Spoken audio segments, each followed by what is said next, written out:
আজকের দিনই বৈঠকে সংক্ষিপ্ত সময়ে বক্তব্যের বিষয় ভালো কথা, ভালো কর্ম। সদাচরণ, ভালো কথা, ভালো কর্ম নিয়ে আমরা এক গুরুত্বপূর্ণ সংক্ষিপ্ত তথ্যবহুল বিবরণের চেষ্টা করব ইনশাল্লাহুল আজিজ।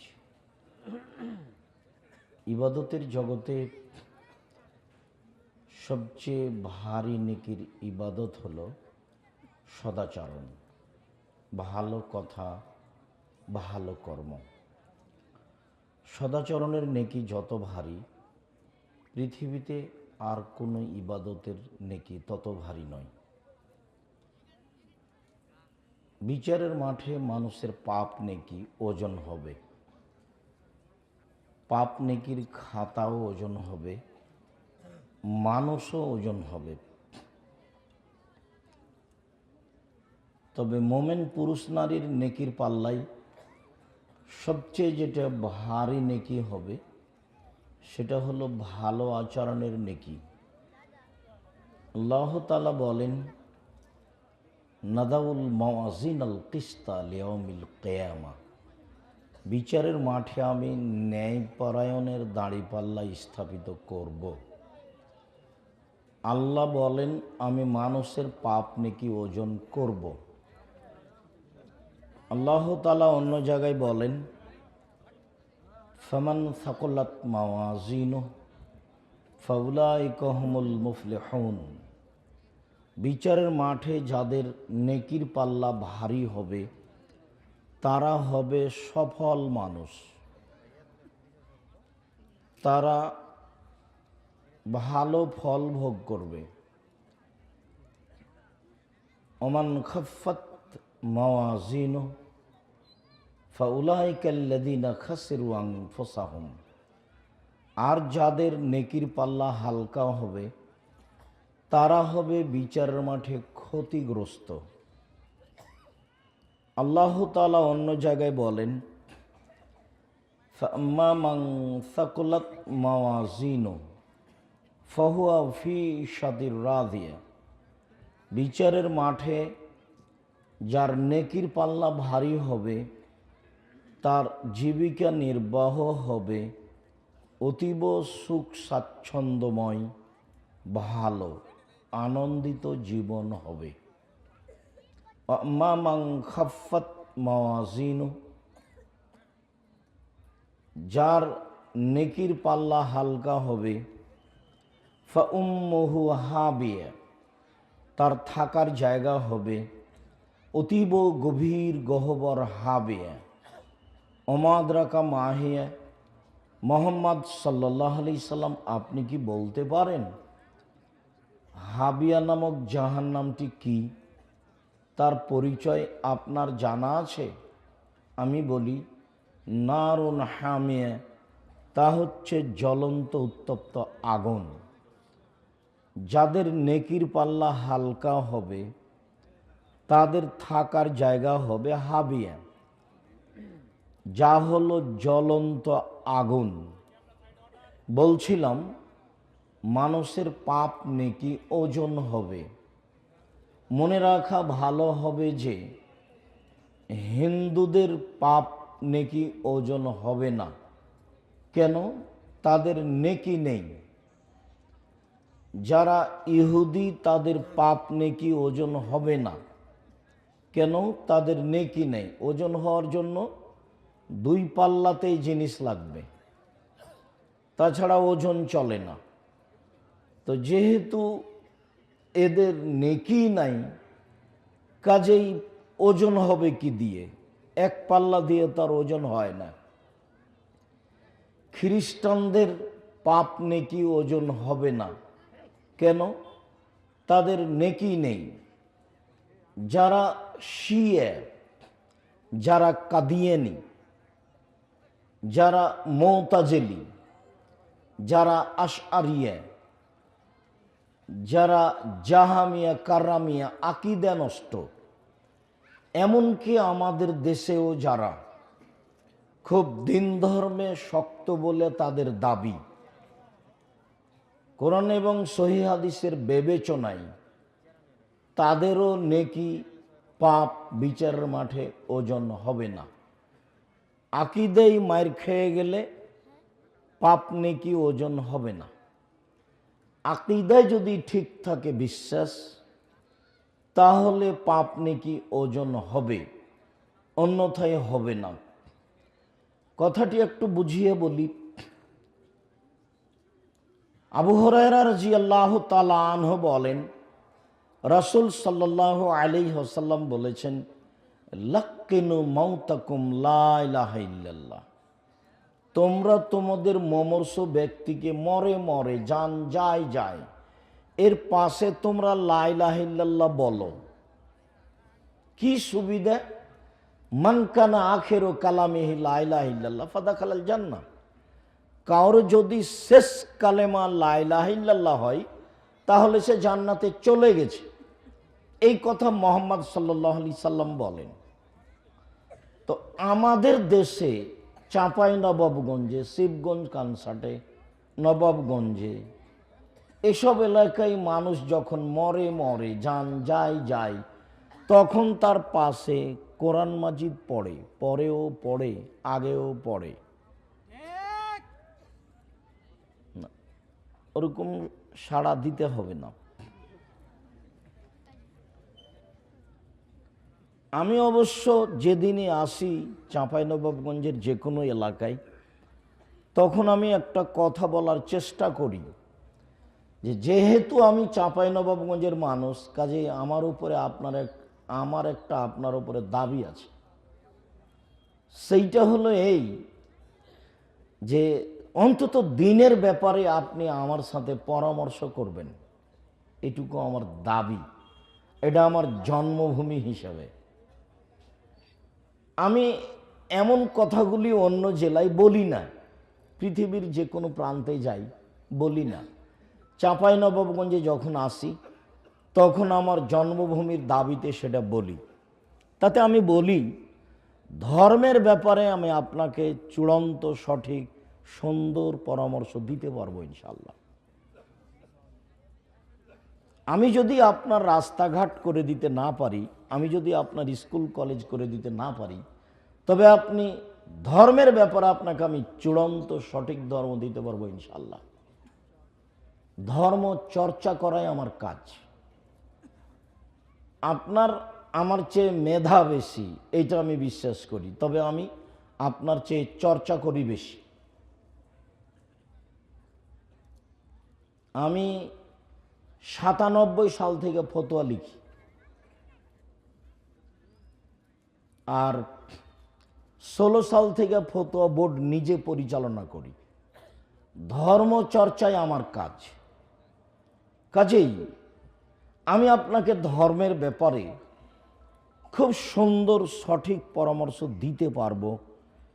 জন্মভূমি হিসাবে আমি আপনার উপরে দাবি রাখি যে কোনো দল, যে কোনো সংগঠন করেন, আপনি আমার সাথে পরামর্শ করেন, আপনার জন্য ভালো হবে ইনশাআল্লাহ।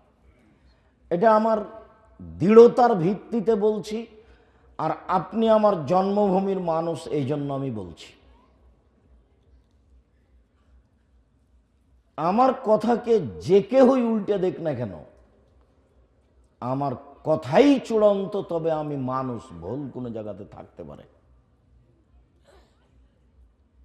সে আপনাকে যে কেউই কিছু বলুক না কেন,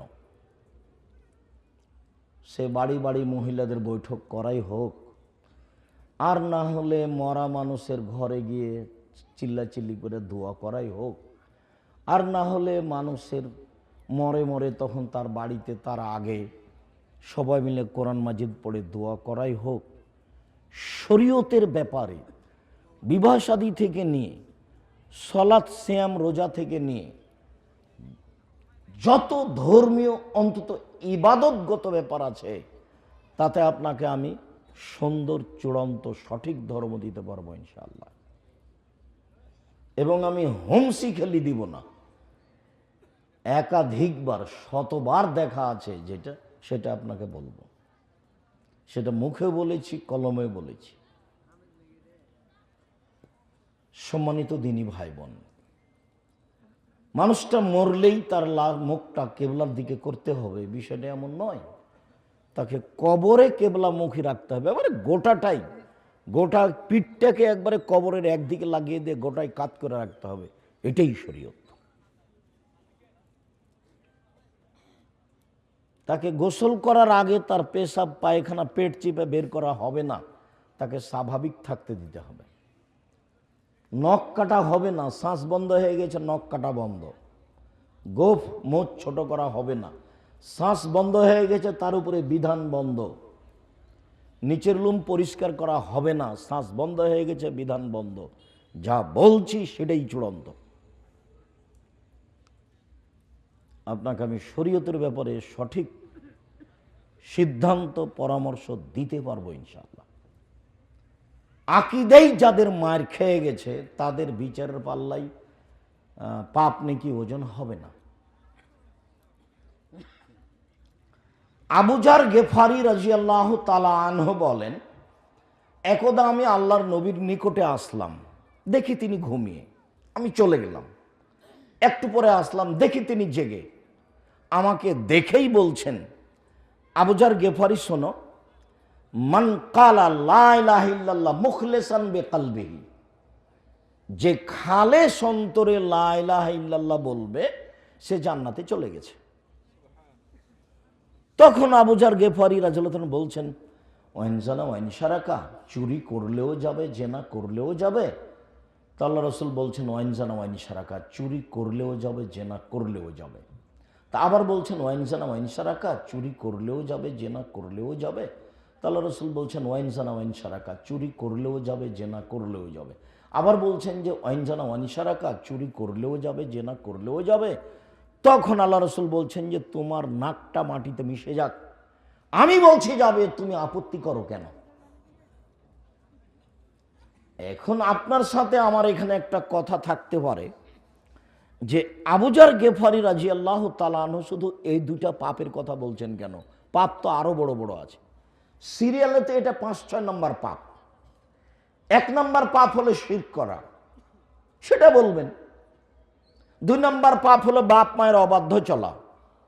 বাপ মায়ের অবাধ্য চলেছে যে সে জাহান্নামে চলে গেছে। আল্লাহ কাউকে বাঁচাবেন বিচারের মাঠে, ফেরাউনকে রক্ষা করতে পারেন, সেটা তার ব্যক্তিগত ব্যাপার। কিন্তু আযবহুম ফাইনু বেবাদকা, তুমি যদি মানুষকে শাস্তি দাও, দাও, এটা তোমার বান্দা, আমাদের করার কি আছে, দাও। আইন তাগফির লাহুম ফাইন্নাকা আনতাল আজিজুল হাকিম, আর তুমি যদি ক্ষমা করো, করো।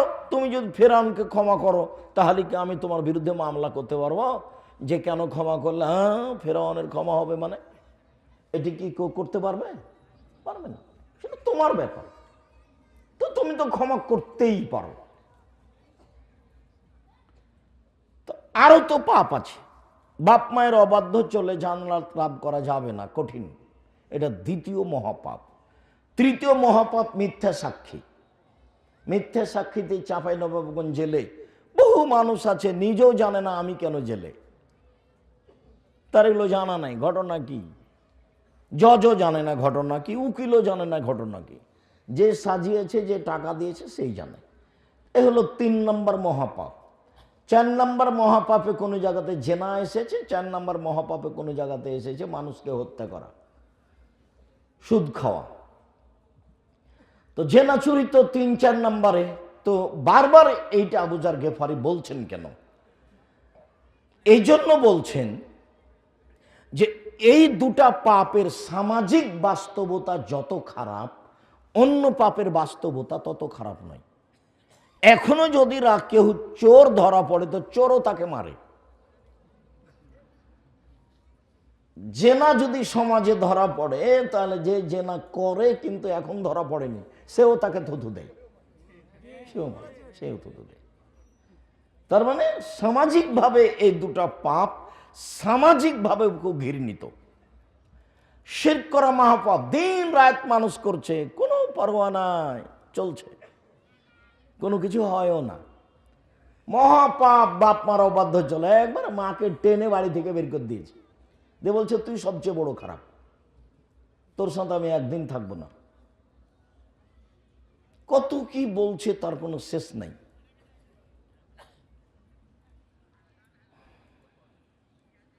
তো সামাজিকতা সমাজে এর বাস্তবতা খুব খারাপ, যার কারণে এই দুটা উল্লেখ করছে।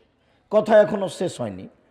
এই দুটাই কেন, এই জন্য এই কথাটা বলে এখানে রাখলাম। আর একটা এ হাদিসে আবু হুরায়রা রাদিয়াল্লাহু তাআলা আনহু বলেন যে একদা আল্লাহ রাসূল বাগানের দিকে বাইরে হাঁটছেন, তো আমিও পিছু পিছে যাওয়া শুরু করলাম। আল্লাহ রাসূল একাই যাচ্ছেন, না জানি কি হয়, আমিও যাচ্ছি। তো পিছনে আমাকে দেখে বলছেন, আবু হুরায়রা। তো আমি বললাম, জি হ্যাঁ। আচ্ছা চলো। তো বেশ বাগানে যেতে যেতে কিছুক্ষণ যাওয়ার পরে আমাকে বলছেন যে, আবু হুরায়রা তুমি থামো, আমি একটু আগিয়ে যাও, আমার একটু কাজ আছে। তা আমি এখানে বসে গেলাম। উনি চলতে থাকলেন, বেশ কিছুক্ষণ হয়ে গেল। তো আমি দেখতে লাগলাম কি ব্যাপার, আসছেন না কেন, ঘটনা কি, কোনো দুর্ঘটনা নাকি, আসছেন না কেন। তারপরে দেখছি ওই যে আসছেন, কাছাকাছি যখন, তখন উনি বলছেন, অঞ্জনা ওয়াইনসারাকা, চুরি করলে জেনা করলেও যাবে। অঞ্জনা ওয়াইনসারাকা, চুরি করলে জেনা করলেও যাবে। অঞ্জনা ওয়াইনসারাকা, চুরি করলে জেনা করলেও যাবে। যখন পাশে চলে আসলেন তখন আমি বলছি, আল্লাহর নবী, আমার পিতামাতা আপনার নামে উৎসর্গ হোক, আপনি কার সাথে কথা বলছিলেন? কাউকে দেখি না। আপনি যে বারবার বলছেন চুরি করলেও যাবে, জেনা করলেও যাবে, তো মনে হচ্ছে যে আপনি কারো সাথে কথা বলছেন। কই, কেউ তো নেই, কেউ নেই বাগানে, কার সাথে কথা বলছেন? তখন আল্লাহ রাসূল বলছেন, আবু হুরায়রা শোনো, জিবরাইল আমাকে বলছেন কেউ যদি অন্তর থেকে লা ইলাহা ইল্লাল্লাহ বলে তাহলে সে জান্নাতে চলে গেছে। তো আমি মুহাম্মদ সাল্লাল্লাহু আলাইহি সাল্লাম জিবরাইলকে বলছি যে চুরি করলেও যাবে, জেনা করলেও যাবে। তো জিবরাইল বলছেন জেনা করলেও যাবে, চুরি করলেও যাবে। এই জন্য তুমি জিবরাইলকে দেখতে পাচ্ছ না। জিবরাইলকে তো আর মানুষ দেখতে পাবে না, নবীগণ দেখতে পাবেন। জিবরাইলকে মানুষ দেখতে, আপনারা মনে হয় কথা কি বুঝতে পারছেন না? আপোষে যদি কোনো সময় অমনোযোগী থাকেন তাহলে হবে না, কথা ছুটে যাবে। আমি তো আর কেসা বলতে পারি না যে আপনি বাদাম খাবেন, কেসাও হবে, দুটো এক নয়। বলছিলাম, সম্মানিত দিনী ভাই বোন, আয়েশা রাদিয়াল্লাহু তাআলা আনহা বলেন, আল্লাহর নবী বললেন, আয়েশা, জিবরাইল তোমাকে সালাম দিল। তো আয়েশা রাদিয়াল্লাহু তাআলা বলছেন, আলাইকা ওয়া আলাইহিস সালাম ওয়া রাহমাতুল্লাহ, আপনাকে সালাম, জিবরাইলকে সালাম, তার উপরে শান্তি অবতীর্ণ হোক। তারা ওয়ালা নারা, আপনি তো জিবরাইলকে দেখতে পান, আমরা তো দেখতে পাই না। এক বিছানায় তিনজন, জিবরাইল যেখানে, আয়েশা রাদিয়াল্লাহু তাআলা সেখানে, আল্লাহর নবীও সেখানে। জিবরাইল যেখানে, আয়েশা রাদিয়াল্লাহু তাআলা আনহা সেখানে, আল্লাহ রাসূলও সেখানে, এক বিছানায় তিনজন। কিন্তু আয়েশা জিবরাইলকে দেখতে পান না। তো আবু হুরায়রা রাদিয়াল্লাহু তাআলা বলছেন, আচ্ছা আল্লাহর নবী, আপনি কার সাথে কথা বলছেন? আমি তো খুব এদিক ওদিকে তাকিয়ে দেখলাম, কাউকে দেখলাম না, আপনি খালি বলছেন অঞ্জনা ওয়াইনসারাকা, চুরি করলে জেনা করলেও যাবে। আবার বলছেন চুরি করলে জেনা করলেও যাবে। আবার বলছেন চুরি করলে জেনা করলেও যাবে। এবার বলেন তো আল্লাহর নবী কার সাথে কথা বলছিলেন? জিবরাইল আলাইহিস সালামের সাথে। যার কারণে আবু হুরায়রা রাদিয়াল্লাহু তাআলা আনহু রাসূলের কথা শুনতে পাচ্ছেন, কিন্তু জিবরাইলকে দেখতে পাচ্ছেন না। আর আগের বারের ঘটনা ছিল যে আল্লাহর নবী বলছেন যে জান্নাতে যাবে, তো আবু যার গেফারি বলছেন যে চুরি করলেও যাবে, জেনা করলেও যাবে। তো শেষ পর্যন্ত আল্লাহ রাসূল বললেন যে তোমার নাকটা মাটিতে মিশে যাক, আমি বলছি যাবে, তুমি আবার প্রতিবাদের কে? হাদিসগুলি সব বুখারী মুসলিম থেকে। আমি এখনো কি বলতে চেয়েছি তা স্পষ্ট হয়নি। সেটা হচ্ছে এই যে আপনার বিশ্বাসে যদি ত্রুটি থাকে, আকীদায়, আপনার ধর্মকর্ম, আপনার দলে সংগঠনে আপনার নীতিতে, আপনার চরিত্রে, আকীদায় যদি ত্রুটি থাকে তাহলে আপনার ইবাদত বিচারের মাঠে ওজন হবে না। আপনার পাগড়ি যত বড়ই হোক, জুব্বা যত বড়ই হোক, কোনো পথ নেই। অন্তত চাঁপাইনবাবগঞ্জের মানুষ হিসাবে মনে রাখবেন, আমি আমার দাবি পেশ করে যাচ্ছি, যেদিন আমি আসি সারা চাঁপাইনবাবগঞ্জে, সেটা রহনপুরে হোক, সেটা নাচলে হোক, সেটা কানসাটে হোক, সেটা আরও কোনো জায়গায় হোক, সেটা চাঁপাইনবাবগঞ্জে হোক, আমি আসলে আমি আমার দাবি পেশ করে যাই, যাতে করে অন্তত আমার জন্মভূমির নারী পুরুষ হিসেবে কারো যেন এরকম কোনো আপত্তি না থাকে যে কই আব্দুর রাজ্জাক সাহেব তো আমাদের কিছু বলেননি। আপনি যতই উপেক্ষা করে চলেন, আপনার ভিতরে হিংসা যতই থাক না কেন, আপনি আমার সাথে দিনের ব্যাপারে পরামর্শ করেন, আপনাকে আমি সুন্দর সঠিক উত্তর দিব ইনশাআল্লাহ। এটা আমার দৃঢ়তা আছে। আপনাকে আমি মন থেকে ভালোবাসি, এই জন্যই বলছি। আর আমি মূলত অন্য কোনো কাজ করি না, কাজই আমার এইটা। একটা মানুষ তো স্কুলে পড়ায়, তো বাড়ির কাজকর্ম কিছু করে, গরু ছাগল গাভী কিছু দেখে। একটা মানুষ মাদ্রাসাতে পড়ালো, বৃহস্পতিবার শুক্রবারে বাড়ি যায়, একটু আহাল পরিবার দেখাশোনা করে। আপনি ধরতে পারেন যে আমি দেউলিয়া, আমার কিছুই নাই, আমি এমনি ঘুরি ঘুরি থাকি, এগুলোই করি, আমার কাজই এটা। আমি ক্লাসের পরে বাড়ি চলে গিয়ে অন্য কোনো কাজে ব্যস্ত হই না, এটাই। প্রতি মাসে বড় বড় বিদ্বান থাকেন দেশ বিদেশের আমার সামনে ফতোয়া বৈঠকে, আমি সেই ফতোয়া বৈঠক পরিচালনা করি। বড় বড় বিদ্বান, একবারে জামিয়া সালাফে বানারসের হেড মুহাদ্দিস বুখারীর, সেটা আপনাদের জামিয়া সালাফে রাজশাহী ডাঙ্গিপাড়ার হেড মুহাদ্দিস। দেশের যারা বড় বড় শায়েখ, তারা এখানে শিক্ষক, তারা হাদিস পড়ায় জামিয়া সালাফে ডাঙ্গিপাড়ায়। মদিনা বিশ্ববিদ্যালয়ে যারা টিচার, তারা এখানে এসে আপনার শিক্ষকতা করেন জামিয়া সালাফে ডাঙ্গিপাড়ায়, তারাও সময়ে বৈঠকে থাকেন, আমি সেই বৈঠক পরিচালনা করি। আমি মনে করি তাদের চেয়ে, তারা আমার চেয়ে বড় বিদ্বান, কিন্তু আমি মনে করি যে আমিও চর্চা করি ধর্ম। ধর্ম একটাই, তারাও চর্চা করে, আমিও চর্চা করি। সেই সুবাদে আর আমি খাকসার সাধারণ চাঁপাইনবাবগঞ্জের মানুষ, আমি জামিয়া সালাফিয়ার পরিচালক হিসাবে আমিও এই বড় বিদ্বানদের বৈঠকে বসি, আমি দায়িত্বশীল হিসেবে পরিচালনা করি। কে কি বলছে সেটা দেখি। বাংলাদেশে সবচেয়ে কোরআন হাদিস শিক্ষার বড় প্রতিষ্ঠান জামিয়া সালাফিয়া। জামিয়া সালাফিয়ায় ৫,০০০ ছেলে মেয়ে পড়াশোনা করে। জামিয়া সালাফিয়া ৩০০ জন শিক্ষক শিক্ষিকা রয়েছে। জামিয়া সালাফিয়া ৫১৯ জন এতিম আছে। জামিয়া সালাফিয়া এতদিন যাবৎ বেতন লাগছিল মাসে ৩২ লক্ষ, এখন আরো বেশি লাগবে। জামিয়া সালাফিয়া ডাঙ্গিপাড়া পবা রাজশাহী যেটা, সেটা ৪০ বিঘা জমির উপরে।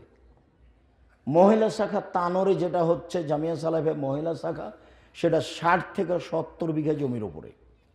যেটা রূপগঞ্জ নারায়ণগঞ্জ ঢাকাতে আছে, সেটা প্রায় ১০০ বিঘা। ৭০ বিঘা আমাদের অধীনে কিনা, আর কিছু বাকি খাস সব মিলে প্রায় ১০০ বিঘার কাছাকাছি, যার একদিক থেকে একদিক ৯ পয়েন্ট কম ১ কিলোমিটার, যার ২২ বিঘা শুধু মেয়েদের জন্য। জামিয়া সালাফিয়া দিনাজপুর যেটা, সেটা ২০ বিঘা জমির উপরে। জামিয়া সালাফিয়া বরিশাল শহরের মধ্যে চলে। জামিয়া সালাফিয়া চট্টগ্রাম সামনে জানুয়ারি থেকে চালু হবে ইনশাআল্লাহ।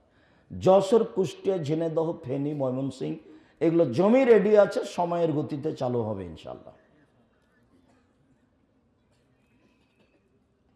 দেশের শিক্ষক গুণে, শিক্ষক সংখ্যায়, শিক্ষক মানে, শিক্ষা দেওয়ায়, সব মিলে সর্বোচ্চ প্রতিষ্ঠান জামিয়া সালাফিয়া বলে আমি মনে করি। আমার চেষ্টাই জামিয়া সালাফিয়া পত্রিকা একটা বের হয়, আল ইতেসাম পত্রিকা, 50টা প্রশ্নের উত্তর আছে। এদেশে বাংলা ভাষায় কোনো এত বেশি সংখ্যক প্রশ্ন উত্তরের কোনো পত্রিকা নেই। 50টা প্রশ্নের উত্তর আছে আল ইতেসাম পত্রিকায়। গত মাস থেকে আব্দুল্লাহ নিজের সম্পাদকীয় লিখে, আব্দুল্লাহ আপনারাও যেমন তার কথাকে ভালো লাগে ভালো মনে করেন, আমিও তার কথা শুনি, ও বক্তব্য দিলে আমি তার বক্তব্য এক খেয়ালে শুনি।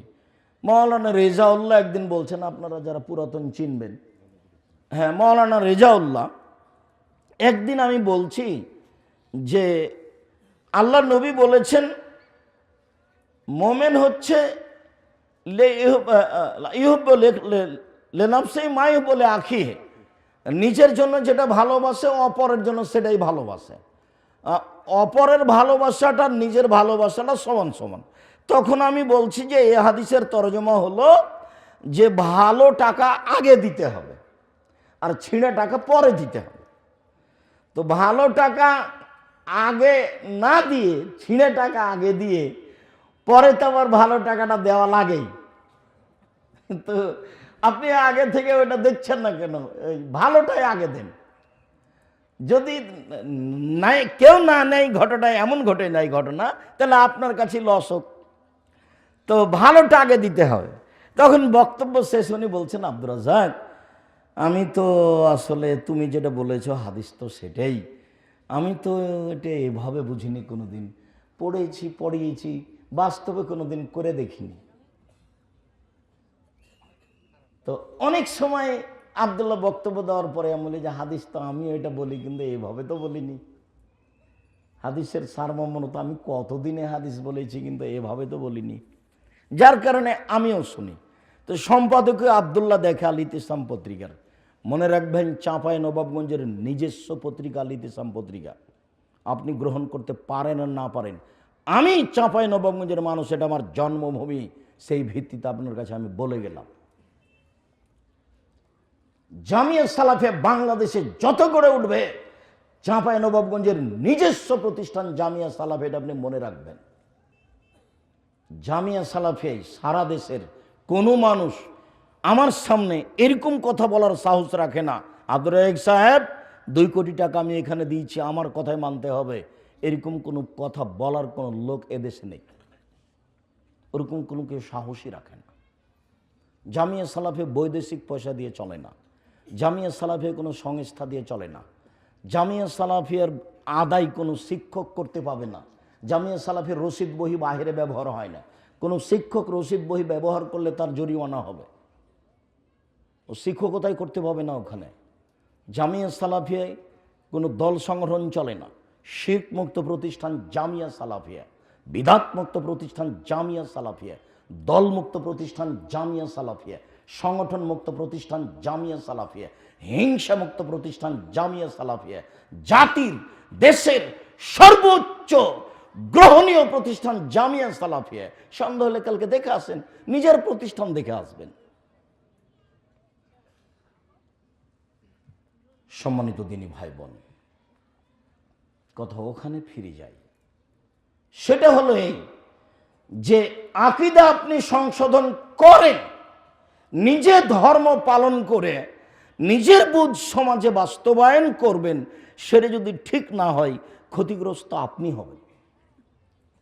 বিসমিল্লাহ 25 বার পড়লে এত নেকি হয়, কে বলেছে? আমি তো কোনোদিন বলিনি। মহিলাদেরকে ল্যাঙ্গট করে সালাত আদায় করা যাবে না শাড়ি পরলে, এ কথা তো আমি কোনোদিন বলিনি। শাড়ি পরলে ল্যাঙ্গট পরে সালাত আদায় করতে হবে, এ কথা আমি কোনোদিন বলিনি। আপনি মনে কিছু নিয়েন না, ধর্মের ব্যাপারে আপনি যদি আমার সামনে দাঁড়ান, আপনার আমি কথায় কথায় ভুল দেখাবো, আপনার পাতা সবটাই ছিঁড়ে যাবে। আপনি ভালোবাসা বজায় রাখেন, আপনার আমি সাথে আছি, আপনি আমার দিনী ভাই, আপনার পরামর্শ আমি গ্রহণ করব যে কোনো সময়। আমি মানুষ, আমি ভুলের ঊর্ধ্বে নই, ভুল থাকবে এটাই স্বাভাবিক, তবে আপনি যেটা মনে করেছেন সেটা শরীয়ত নয়।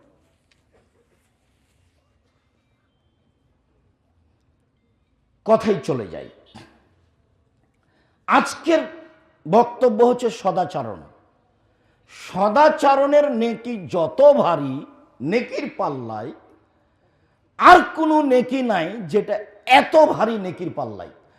সবচেয়ে ভারী নেকি হলো সদাচরণ, ইবাদতের নেকি। সদাচরণ হলো ইবাদত। যেমন দান ইবাদত, ভারত বাংলাদেশ পাকিস্তানের লোক আলেম ওলামারা জাতিকে বুঝাতে পারেনি যে দান ইবাদত। তখনই তারা দানের কথা বললে একটু চমকে ওঠে, আরে ওর স্বার্থে এটা দান চাচ্ছে, সেই কি যে করে, টাকা মায়েরা খায় না কি, মানে একটা এরকম একটা হয়। আমরা বুঝাতে পারিনি যে দান একটা ইবাদত, সবচেয়ে শক্তিশালী ক্ষমতাধর পাওয়ারফুল ইবাদত হলো দান। আপনি হজ করেন, হজ করে জান্নাত পাওয়া যেতে পারে, জান্নাত পেতে পারেন, জান্নাত কিনা যায় না। আপনি সিয়াম পালন করেন রমজান মাসে, সিয়াম পালন করে জান্নাত পাওয়া যেতে পারে, জান্নাত পাওয়া যায়, জান্নাত কিনা যায় না। আপনি সালাত আদায় করেন, পৃথিবীর ব্যতিক্রম ইবাদত সালাত, একেবারেই ব্যতিক্রম, মানে কোনো কথাই বুঝে না। অজু করে সালাত আদায় করতে হয় তো বলছে পানি নেই, তুমি তায়াম্মুম করে পড়ো, বলে মাটি নেই, বলে এমনিতেই পড়ো। কেবলা দিকে মুখ করে পড়তে, বলে কেবলা চেনা যায় না, এমনিতেই পড়ো কেবলা ছাড়াই। যে দাঁড়িয়ে পড়তে হয় তো দাঁড়িয়ে থাকতে পারি না, তো বসে পড়ো, বলে বসে থাকতে পারি না, তো শুয়ে পড়ো। পরিষ্কার কাপড়ে সালাত আদায় করতে, বলে পরিষ্কার কাপড় নাই, পায়খানা লেগে আছে, হায় যে রক্ত লেগেছে, বলে সেটা পরি পড়ো। বলে সেটাও নাই, উলঙ্গ হয়ে আছে, তো বলে এমনি পড়ো, উলঙ্গ হয়েই পড়ো। অবাক ইবাদত। হজ এরকম নয়, এবছর যাবেন, সামনে বছর যান, আচ্ছা ঠিক আছে যান, এ দেখানো হলো হজ কেমন। জাকাত 20 দিন আগে দিয়ে দেন, 20 দিন পরই দেন, সমস্যা নেই। সিয়াম রোজা, রমজান মাস আমি অসুস্থ, আর পরে করেন, এখন লাগবে না, পরে করেন, মানে আপনার সুবিধার সাথে আছে। কিন্তু সালাত এমন একটা ইবাদত, একবারে ভিন্ন ধরনের ইবাদত, কোনো কথাই মানে না, কোনো সমস্যাই মানে না, কোনো প্রকার অসুবিধা মানে না, অসুবিধা কিছুই বুঝে না। সালাত এমন একটা ইবাদত, পড়তেই হবে, যতক্ষণ পর্যন্ত তার জ্ঞান বুদ্ধি হুঁশ আছে তাকে পড়তেই হবে। তো সালাতের নেকি যত ভারী, ভালো আচরণ চাল চলনের নেকি তার চেয়ে হাজারো লক্ষ গুণ বেশি ভারী। ভালো আচরণ কি জিনিস? তো ভালো আচরণ কি জিনিস এটা আগে একটু বাস্তব দেখে, তারপর হাদিস অনুবাদ করি, কোরআন অনুবাদ করি। মানুষে বলে, গরম পানি দিতে হবে, মানুষে বলে ওই ছেলেটা ভালো, খুবই ভালো, ছেলেটার চাল চলন খুব ভালো, ছেলেটার ব্যবহার ভালো।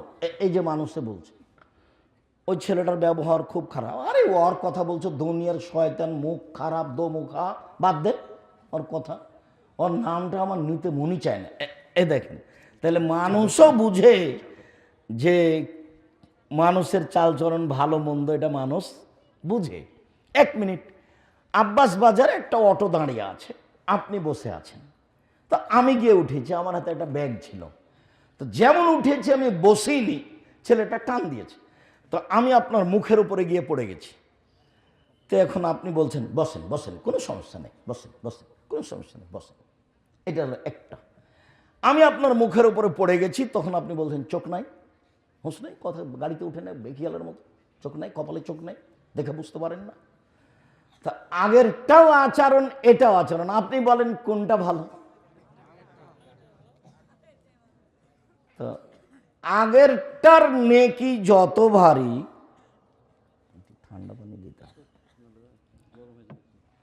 আগেরটার নেকি যত ভারী ওটাতে নেকি হয়, এটাই কথা আজকের আলোচনা এটাই।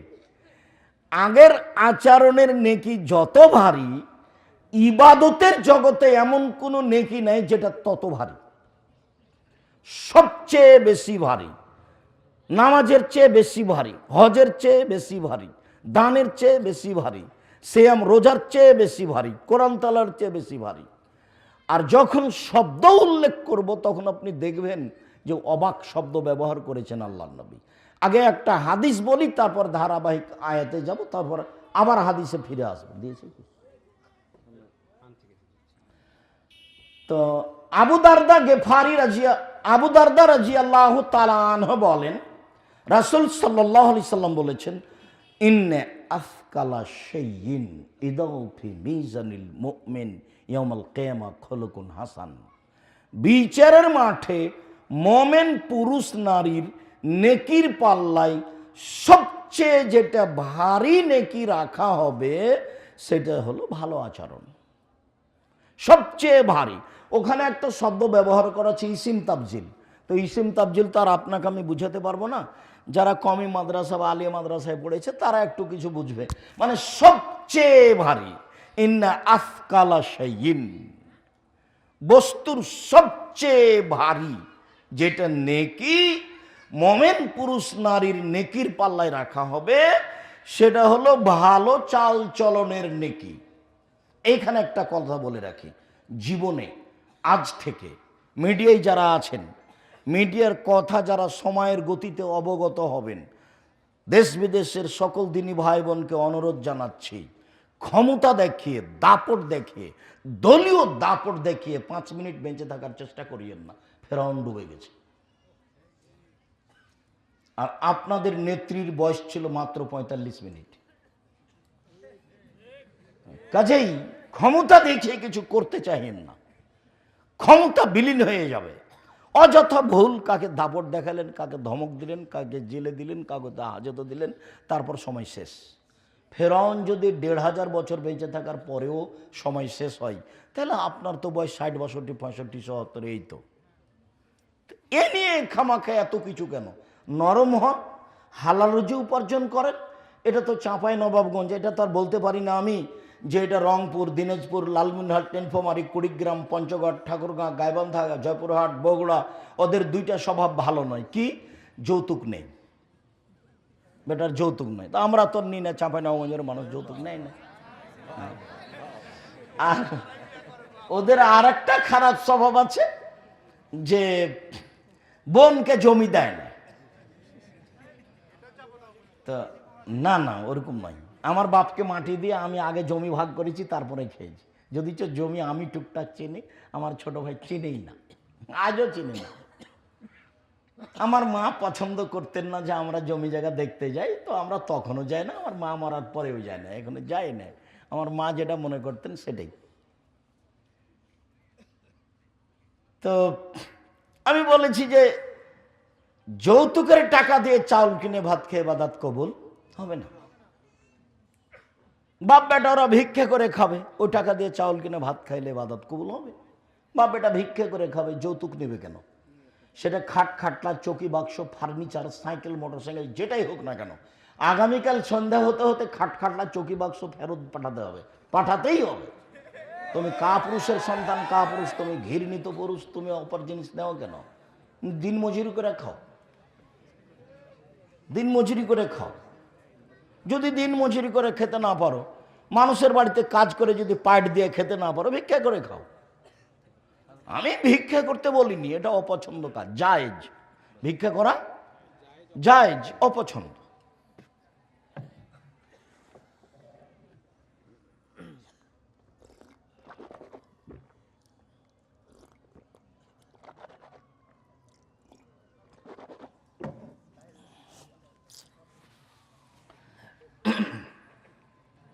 তো যৌতুক নেওয়া এবং জমি বোনকে না দেওয়া, এটা ওই সব এলাকাতে বেশি হয়ে থাকে। তা আমাদের দিকে যদি চালু হয়ে থাকে তো এটা খুব খারাপ কথা। আর বিবাহ শাদীতে বরহন্তা ক্ষীরকাঁচিতে ছেলের বাড়ি থেকে, মেয়ের বাড়ি থেকে যা এসেছে ছেলের বাড়ি তার ডবল যাবে, এগুলো সব নোংরা নীতি, এগুলো সব ঘৃণিত নীতি, ঘৃণিত কারবার। বিবাহ শাদী চাঁপাইনবাবগঞ্জের বিবাহের শুরু থেকে নিয়ে একটা কাজও জায়েজ নয়। আমি যতদিন দেশে চলাচল করেছি তাতে আমার জানা অনুপাতে শুরু শেষ থেকে একটা কাজও জায়েজ নয়, সব হারাম। তো নতুনভাবে চালু করেন, চেষ্টা করেন। আমি পরামর্শ দিচ্ছি, আমি আপনার বৈঠকে উপস্থিত হওয়ার চেষ্টা করব মানুষ হিসাবে, চাঁপাইনবাবগঞ্জ জন্মভূমি হিসাবে। আমি আশা করছি তখন আমি সঠিকটাই করব, এবং আমি আশা করছি যে আপনি আমার মুখের উপরে কথা বললে হয়তো হটকারিতে টিকবেন, শরীয়তে টিকতে পারবেন না। সম্মানিত দিনী ভাই বোন, সবচেয়ে ভারী নেকি। এবার আয়াতে চলে যায়, দু একটা আয়াত পেশ করি। আল্লাহ তাআলা বলেন, ইদফা বিল্লাতি হি আহসান ফাইদাল্লাযী বাইনাকা ওয়া বাইনা আদাওয়া কান্নাহু আলিয়্যুন হামীম। মুহাম্মদ সাল্লাল্লাহু আলাইহি সাল্লাম, আপনি যখন কথা প্রসঙ্গে কথার উত্তর দিবেন, তখন ও যা বলেছে আপনি তার চেয়ে সুন্দর বলবেন। আপনি যখন শত্রু বা অন্য কারোর সাথে, যাদের সাথে আপনার লেনদেন ভালো সম্পর্ক নেই, তাদের সাথে যখন আপনি কথা বলবেন, তখন ও যা বলেছে, যেভাবে বলছে, আপনার বলার ঢং, আপনার কথার ঢং, আপনার চাল চলন, আপনার গতি ওর চেয়ে সুন্দর হতে হবে। তাহলে আপনার মাঝে আর তার মাঝে যে একটা শত্রুতা রয়েছে, এটা অন্তরঙ্গ বন্ধুতে পরিণত হবে। যদি আলেম ওলামারা কম পারছে বলে আমার বিবেচনা, আমি যেটুকু বুঝি, যেটুকু দেখতে পাই, তার মানে আমি অনেক জায়গাতে বলেছি যে আপনি আমাকে ডাকেন, মুচি দিয়ে ডাকিয়েন, আমি চলে যাব। আর আপনাকে আমি নিজে ডাকছি, আসেন জামিয়া সালাফিয়া, আপনি তো পারবেন না, আপনার বাপও পারবে না। আমি চাঁপাইনবাবগঞ্জের ভাষা ব্যবহার করেছি। একটা লোককে আমি দুয়ার বইটা দেখতে দিয়েছিলাম, 1 বছর পরে উনি বইটা হাতে দেননি। তখন আমি বললাম যে মাওলানা সাহেব, আমি দুয়ার বই চাঁপাইনবাবগঞ্জের ভাষাতে লিখব। আমি তো আর স্কুলে পড়িনি, পড়াশোনা তো জানি না, এমনি ছেঁচড়া মেছড়া আপনার সাথে চলি মাত্র থাকি। তাহলে ঠিক আছে, বই চাঁপাইনবাবগঞ্জের ভাষাতে লিখব। যার কারণে যা বই বের হয় সব চাঁপাইনবাবগঞ্জের ভাষাতে লেখা আছে, উলট পালট মানুষ একটা বুঝলেই হলো। তো ঠিকই ওইভাবে বই বের হতে থাকলো অনেক। আপনি দেখেন, সম্মানিত দিনী ভাই বোন, আল্লাহ তাআলা বলছেন, জাদিলহুম বিল্লাতি হি আহসান। মুহাম্মদ সাল্লাল্লাহু আলাইহি সাল্লাম মানুষের সাথে তর্কে বিতর্কে, বাক বিতণ্ডে যখন আপনি কথা বলবেন, ও যা বলেছে আপনার কথা তার চেয়ে অতীব সুন্দর, উত্তম হতে হবে। ও কি বলল রে, দেখ তো কি বলেছে, ওকে একটা কর, কি করা লাগে দেখব। দলীয় ক্ষমতা, পরিস্থিতির ক্ষমতা, সম্পদের ক্ষমতা, খুব ভালো করে মনে রাখবেন। দেখে মনে হচ্ছিল যে মাঠ ঘাট, রাস্তাঘাট সব একদলীয়, জমি জায়গা গাছপালা তবুও মনে হচ্ছিল এক দলে, ওই দলেরই সব কিছু, গাছপালা যা কিছু আছে, রাস্তাঘাট সব একই মনে হচ্ছিল। তারপরে দেখা যায় 45 মিনিট। এটা আমাকে অবাক লাগে। আমি যখন মূর্তির পাশ দিয়ে হাঁটতাম, তখন আমি মনে ভাবতাম, আসলে কি এইভাবে মূর্তি কোনোদিন ভাঙবে কেউ? কেউ যদি না ভাঙে, তাহলে যেদিন ঈসা আলাইহিস সালাম আসবেন, সেদিন কারো রক্ষা হবে না, কারো বাবাও ঠেকাতে পারবে না। সেদিন ভেঙে দিবেন ঈসা আলাইহিস সালাম সব মূর্তি, সব কবর, সব শুকর মেরে ফেলবেন। দেশে কোনো শুকর থাকবে না, দেশে কোনো উঁচু কবর থাকবে না, দেশে কোনো মূর্তি থাকবে না, সব ভেঙে দিবেন। শুনুন, উত্তর দিতে শিখুন নরম হয়ে, ভালো হবে। অল্প দিন বাঁচতে এসেছেন, বয়স একদিন ছিল 40, তারপরে দেখলেন 60, তারপরে দেখবেন নেই, জানাজা করছে মানুষে। এইটুকু বয়স বাঁচতে এসে ক্ষমতা দেখিয়ে, কাউকে অপমান করে, কাউ জেল জুলুম করে, হত্যা করে, খাটো করে, জমি দখল করে, রাহাজানি করে, অন্যায় করে, লুটতরাজ করে 1 মিনিট বেঁচে থাকার চেষ্টা করিয়েন না, ভুল হিসাব। খুব সহজ সরলভাবে বেঁচে থাকার চেষ্টা করেন। আমি অনুরোধ করেছি 4টা কাজ করবেন: 1 5 ওয়াক্ত সালাত, 2 হালাল রুজি, 3 কোরআন তেলাওয়াত, 4 দুজন যেখানে বসে আছে সেখানে বসবেন না, যার নাম আড্ডা পিটা। আড্ডা পিটা চিরদিনের জন্য হারাম। এখন তো চাঁপাইনবাবগঞ্জের প্রায় লোকের স্বভাব খারাপ হয়ে গেছে, আর খাসলতি খারাপ। এশার সলাতের পরে ঘন্টার ঘন্টা দোকানে বসে আছে, গল্প জমাচ্ছে, জমিদারের বেটা আর বসে আছে ওখানে, আর এর ওর বদনাম আর গিবাত করছে। কয় টাকার মালিক আপনি? ওখানে বসে থাকেন কেন? কি করেন আপনি? কয় টাকা আছে আপনার? আপনার শরম হয় না কেন? আপনার হায়া হয় না কেন? আপনার লজ্জা হয় না কেন? আপনি কি দেখাতে চান? পারিবারিক কিছু অবস্থা দেখাতে চান? আসেন, অর্থ সম্পদ দেখাতে চান, আসেন। বিদ্যা দেখাতে চান, আসেন। ও তো একটা কুকুর সিরিয়ালের কাজ। বুঝেও বুঝে না যারা, অন্তর আছে বুঝে না, দেখেও দেখে না যারা, চক্ষু আছে দেখে না, শোনেও শোনে না যারা, কান আছে শোনে না, উলায়েকা কালানাম, তারা পশু প্রাণীর মতো, তারা গরু ছাগলের মতো, তারা কুকুর শ্রীগালের মতো, বালু মাজাল বরং তার চেয়ে খারাপ। আপনাকে যদি আমি কুকুর শ্রীগালের চেয়ে খারাপ প্রমাণ করতে না পারি, আমি আব্দুর রাজ্জাক বিন ইউসুফ জিন্দেগিতে জন্মভূমিতে বক্তব্য দেব না বলে যাচ্ছি। কি বলতে চান আপনি? আড্ডা পিটাই হারাম। একরাহুল কালাম আবাদ আল ইসায়ে, একরাহুন নামা কাবলা ইসায়ে। মুহাম্মদ সাল্লাল্লাহু আলাইহি সাল্লাম ঘুমানোর পূর্বে, এশার সালাতের পূর্বে ঘুমিয়ে যাওয়া ঘৃণা করতেন। আল্লাহর নবী এশার সালাতের পূর্বে ঘুমিয়ে যাওয়া ঘৃণা করতেন। আল্লাহর নবী এশার সালাতের পরে কথা বলা ঘৃণা করতেন। আল্লাহর নবী এশার সালাতের পরে কথা বলা ঘৃণা করতেন। 10টায় ঘুমিয়ে যাবেন, এশার সালাতের পরে গিয়ে খাওয়া দাওয়ার কাজ থাকলে, না হলে আহাল পরিবার নিয়ে ঘুমিয়ে যাবেন। 10টা 3টে 5 ঘন্টা, 5 ঘন্টা ঘুমিয়ে যাবেন। ঘুম থেকে উঠে আপনি আকাশের দিকে তাকে একটু দোয়া পড়বেন। কিছুই যদি না পারেন তাহলে এটা মুখস্থ করে রাখেন, লা ইলাহা ইল্লাল্লাহু ওয়াহদাহু লা শারীকা লাহু, লাহুল মুলকু ওয়া লাহুল হামদু ওয়া হুয়া আলা কুল্লি শাইইন কাদির, ওয়া সুবহানাল্লাহি ওয়া আলহামদুলিল্লাহি ওয়া লা ইলাহা ইল্লাল্লাহু আকবার ওয়া লা হাওলা ওয়া লা কুওয়াতা ইল্লা বিল্লাহ রব্বিগফিরলি রব্বিগফিরলি। সুন্দর করে ওযু করেন, 2 রাকাত সালাত আদায় করেন, অতীতের সব পাপ ক্ষমা। আমি বলিনি, এই কথা মুহাম্মদ সাল্লাল্লাহু আলাইহি সাল্লাম বলেছেন, হাদিস বুখারী মুসলিম। আবার বলেছেন যে মানিস্তাই কাজা আহলাহু ফিল্লাইলে, কে যদি নিজে জাগে স্ত্রীকে জাগায়। আচ্ছা ঠিক আছে, তোমরা ছেলেরা যাও, আমি 2-1 মিনিট দেরি করি। মনে হয় হঠাৎ করে প্রোগ্রাম করেছো তো, কবে যেন পরশুদিন না আমি বললাম। আচ্ছা ঠিক আছে, তাহলে ঠিক আছে প্রোগ্রাম করো। খালি বলতেই আছে তজিরুল, আমি দেখো আমার কাছে সময় নেই, আমি সময় মিলাতে পারবো না। তবে একটু বাহিরে যাওয়ার প্রোগ্রাম রেখেছিলাম, তো একটু বাহিরে যেতে দেরি হচ্ছে। তো বলছে ঠিক আছে তাহলে এই সোমবারে করো। তো বলছে ঠিক আছে কালকে সোমবারে করব। তো এইভাবে হঠাৎ করে এসেছে।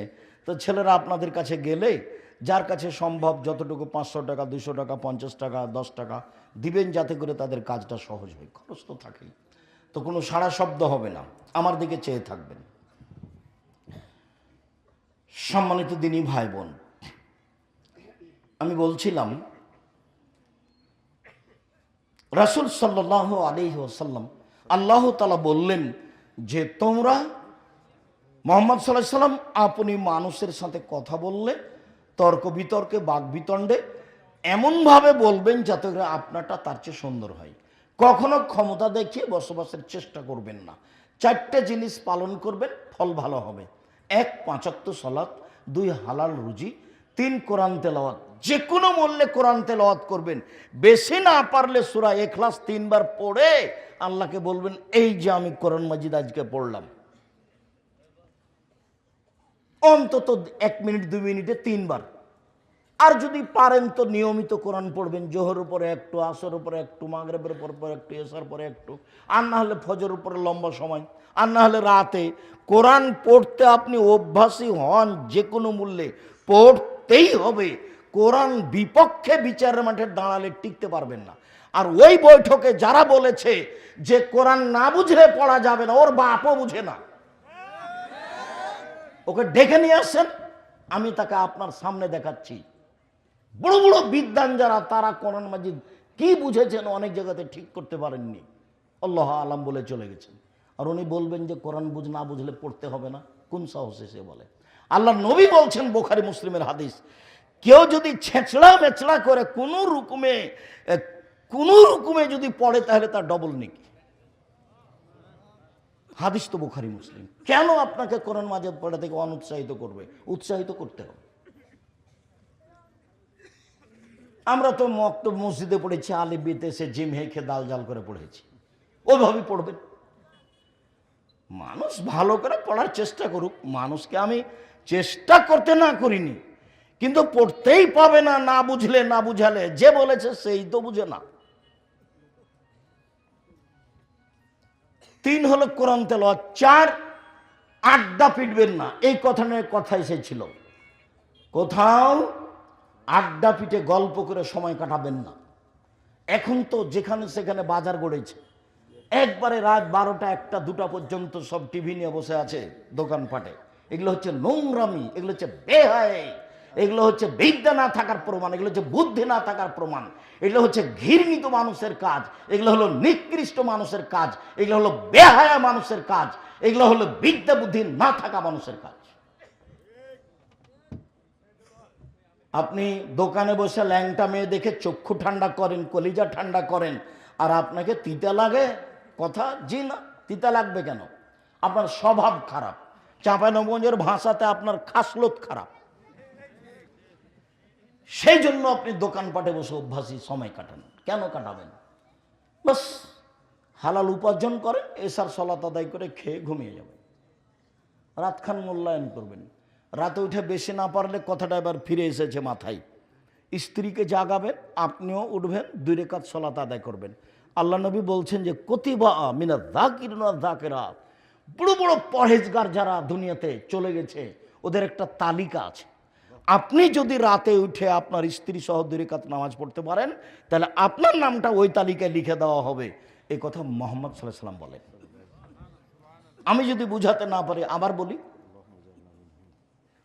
আল্লাহ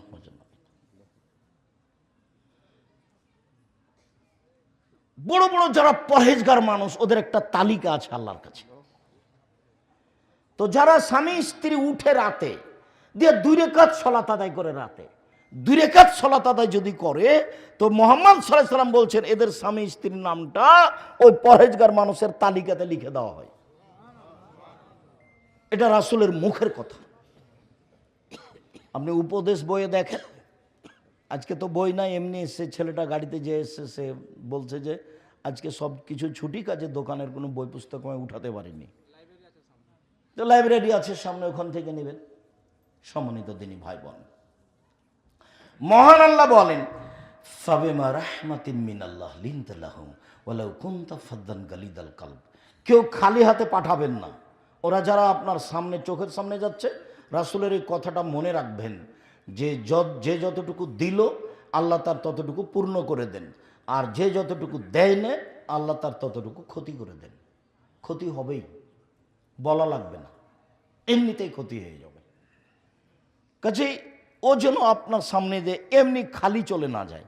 আমরা যারা স্টেজে আছি তারাও আমরা তাতে অংশগ্রহণ করবো ইনশাআল্লাহ, যার যতটুকু সম্ভব হয়।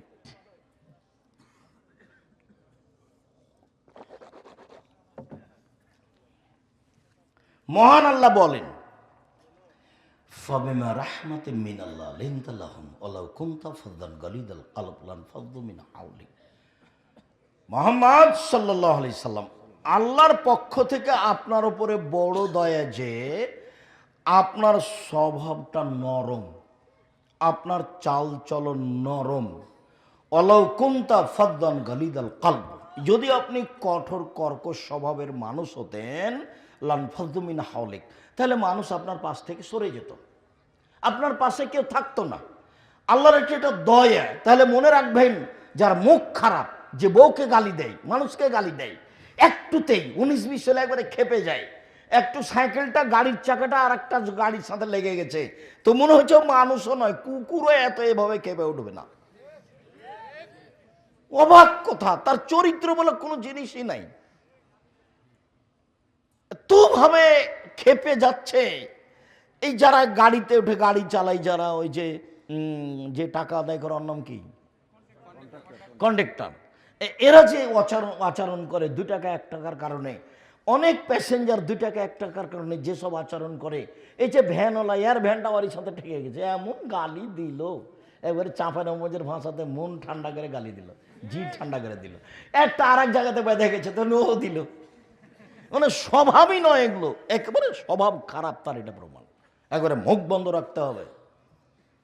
আল্লাহ রাসূলকে বলা হলো বাঁচার পথ কি, জাহান্নাম থেকে বাঁচবো কিভাবে, এটা জিজ্ঞাসা। জাহান্নাম থেকে বাঁচবো কিভাবে?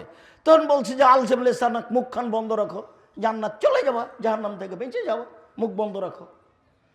অলিয়াসা বাইতো, বাড়িতে থাকো, জরুরি প্রয়োজন ছাড়া বাইরে যাবা না, বাড়ির বাইরে যাবা না। দোকানে বসা তো বহুদূরের কথা, দোকানে বসে তো আড্ডা পিটা বহুদূরের কথা। আমি তো একাধিক দিন বলেছি, দোকানে যাবেন, আসসালামু আলাইকুম ভাই, আপনার কাছে লবণ আছে? বলে হ্যাঁ আছে। সরিষার ভালো তেল আছে? হ্যাঁ আছে। তো 250 দেন, তো 1 কেজি লবণ দেন। নেওয়া হয়েছে, টাকা দেওয়া হয়েছে, আসসালামু আলাইকুম, এই পর্যন্ত দোকানের সামনে। আপনি বসে আছেন কেন ওখানে?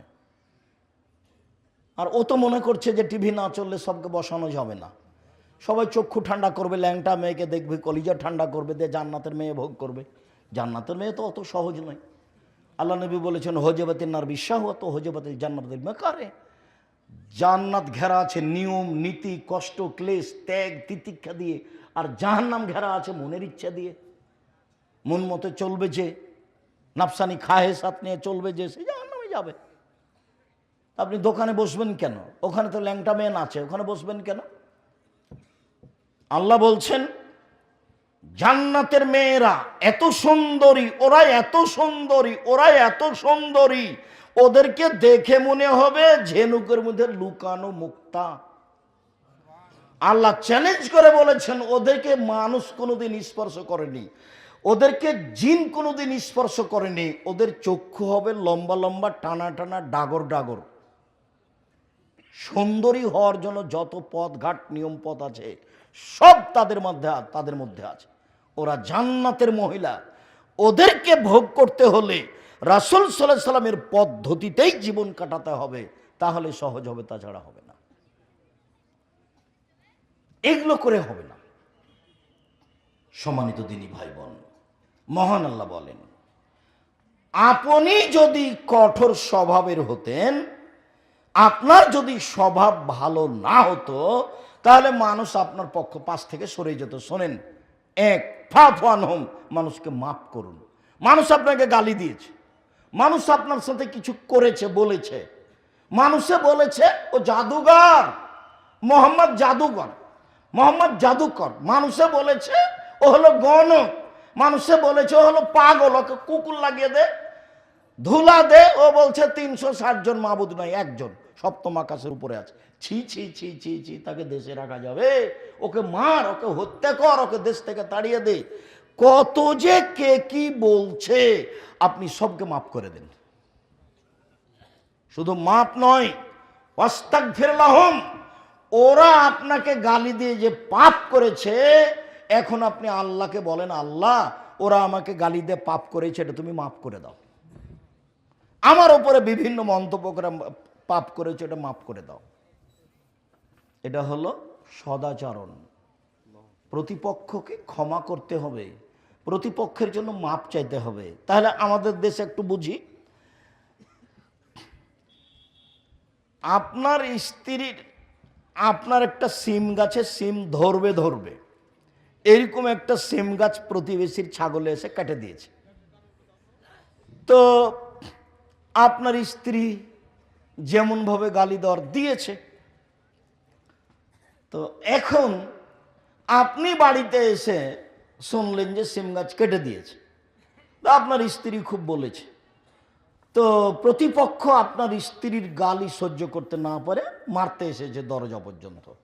আপনার স্ত্রী সেটা নকল করেছে আপনার সামনে।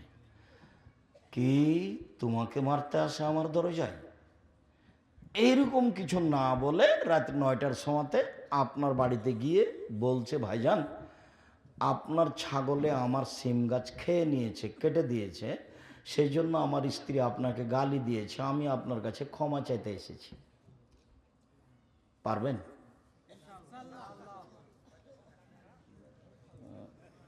বলছে মাথা খারাপ, তাই বলছে। ঠিক পরিস্থিতিতে আপনি ঠিকই বলেছেন যে মাথা খারাপ, এটা করা যায় নাকি? আমার দরজায় এসছে আমার বউকে মারার জন্য, আমি ছিলাম না বাড়িতে, আমার দরজা আবার আমারই সিম গাছ খেয়েছে, এখন আমাকে গিয়ে তার কাছে ক্ষমা নিতে হবে। আল্লাহ নবী বলছেন যে এটাই নিয়ম। আজকের পরে এতদা অঞ্চলে শিবগঞ্জ কানসাটে কোনো মহিলার জায়ের সাথে ঝগড়া আছে, ঝগড়া বড় জায়ের কারণেই হয়েছে। আগামীকাল সন্ধ্যা হতে হতে ছোট যাকে বড় জায়ের হাত ধরে ক্ষমা নিতে হবে, নিতেই হবে, এটাই নিয়ম। গন্ডগোল কার কারণে হয়েছে? বড় জায়ের কারণে হয়েছে। এই ছেলে তোমার চাচির কারণে হয়েছে। তোমার মার সাথে গন্ডগোল হয়েছে তোমার চাচির কারণে, তোমার চাচি বড় আর তোমার মা ছোট, আগামীকাল সন্ধ্যা হতে হতে তোমার মা তোমার চাচির হাত ধরে ক্ষমা নিবে, এইটাই নিয়ম। তোমার বাপ তোমার চাচার হাত ধরে ক্ষমা নিবে, এটাই নিয়ম, এইটাই রাসূল সাল্লাল্লাহু আলাইহি ওয়াসাল্লামের নিয়ম। এর উল্টা পথ নেই, ক্ষমা নিতেই হবে। আমি নিজে দেখেছি আমাদের গ্রামে বাপ মরে যাওয়ার পরে গন্ডগোল লেগেছে জমি ভাগ নিয়ে, গন্ডগোল করতে করতে ঢেঁকিটা কেটে ভাগ করে নিয়েছে। কেমন গতি, কেমন বিধি, কেমন চালচলন, কেমন আচরণ, এইটা কেন? ফিরে আসতেই হবে, এটাই স্বভাব, এটাই সদাচরণ, যার কারণে সবচেয়ে ভারী নেকি এমনিতেই, সবচেয়ে ভারী নেকি এমনিতেই হবে, তা কি আর হয়? সবচেয়ে ভারী নেকি এই জন্য।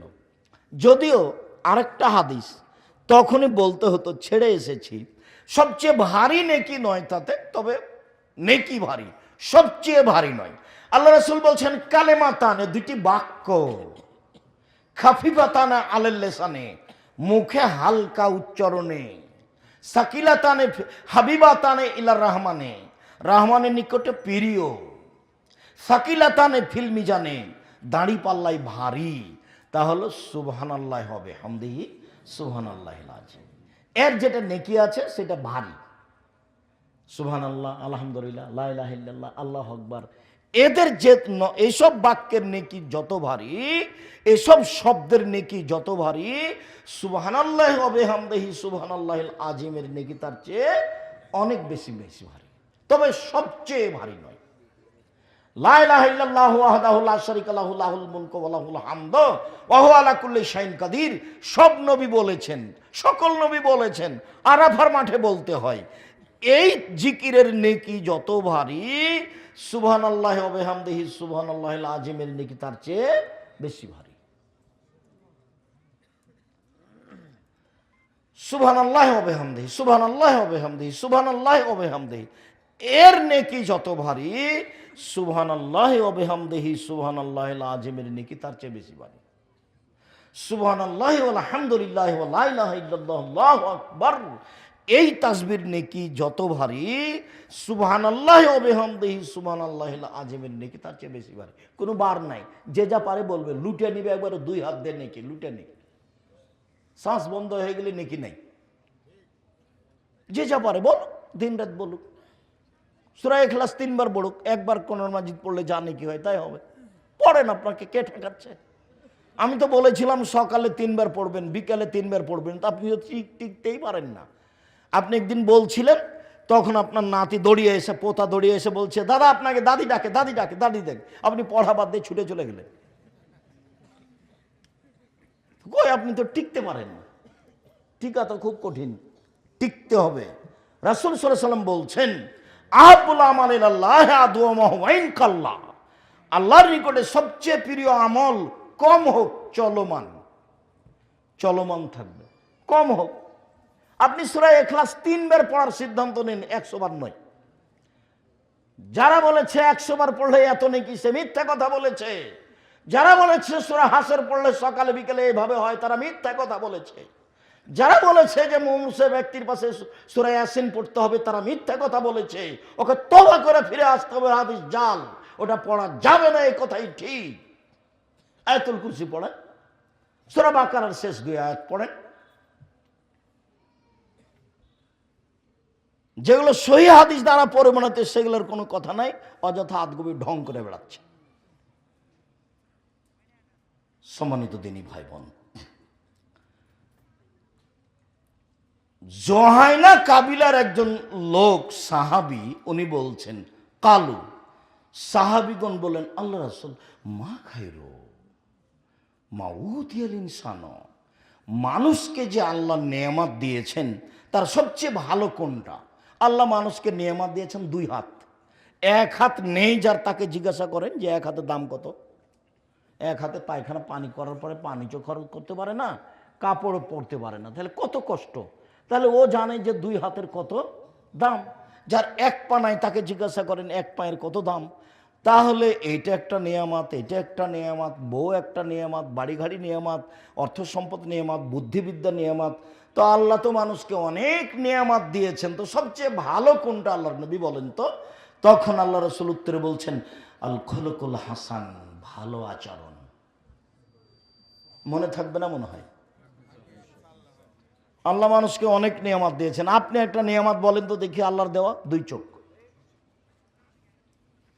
এটা আল্লাহর একটা নিয়ামত। এখন আপনাকে যদি বলা যায় যে সবচেয়ে ভালো নিয়ামত কোনটা, তাহলে কি বলবেন? ভালো আচরণ। তো ভালো আচরণ কাকে বলে?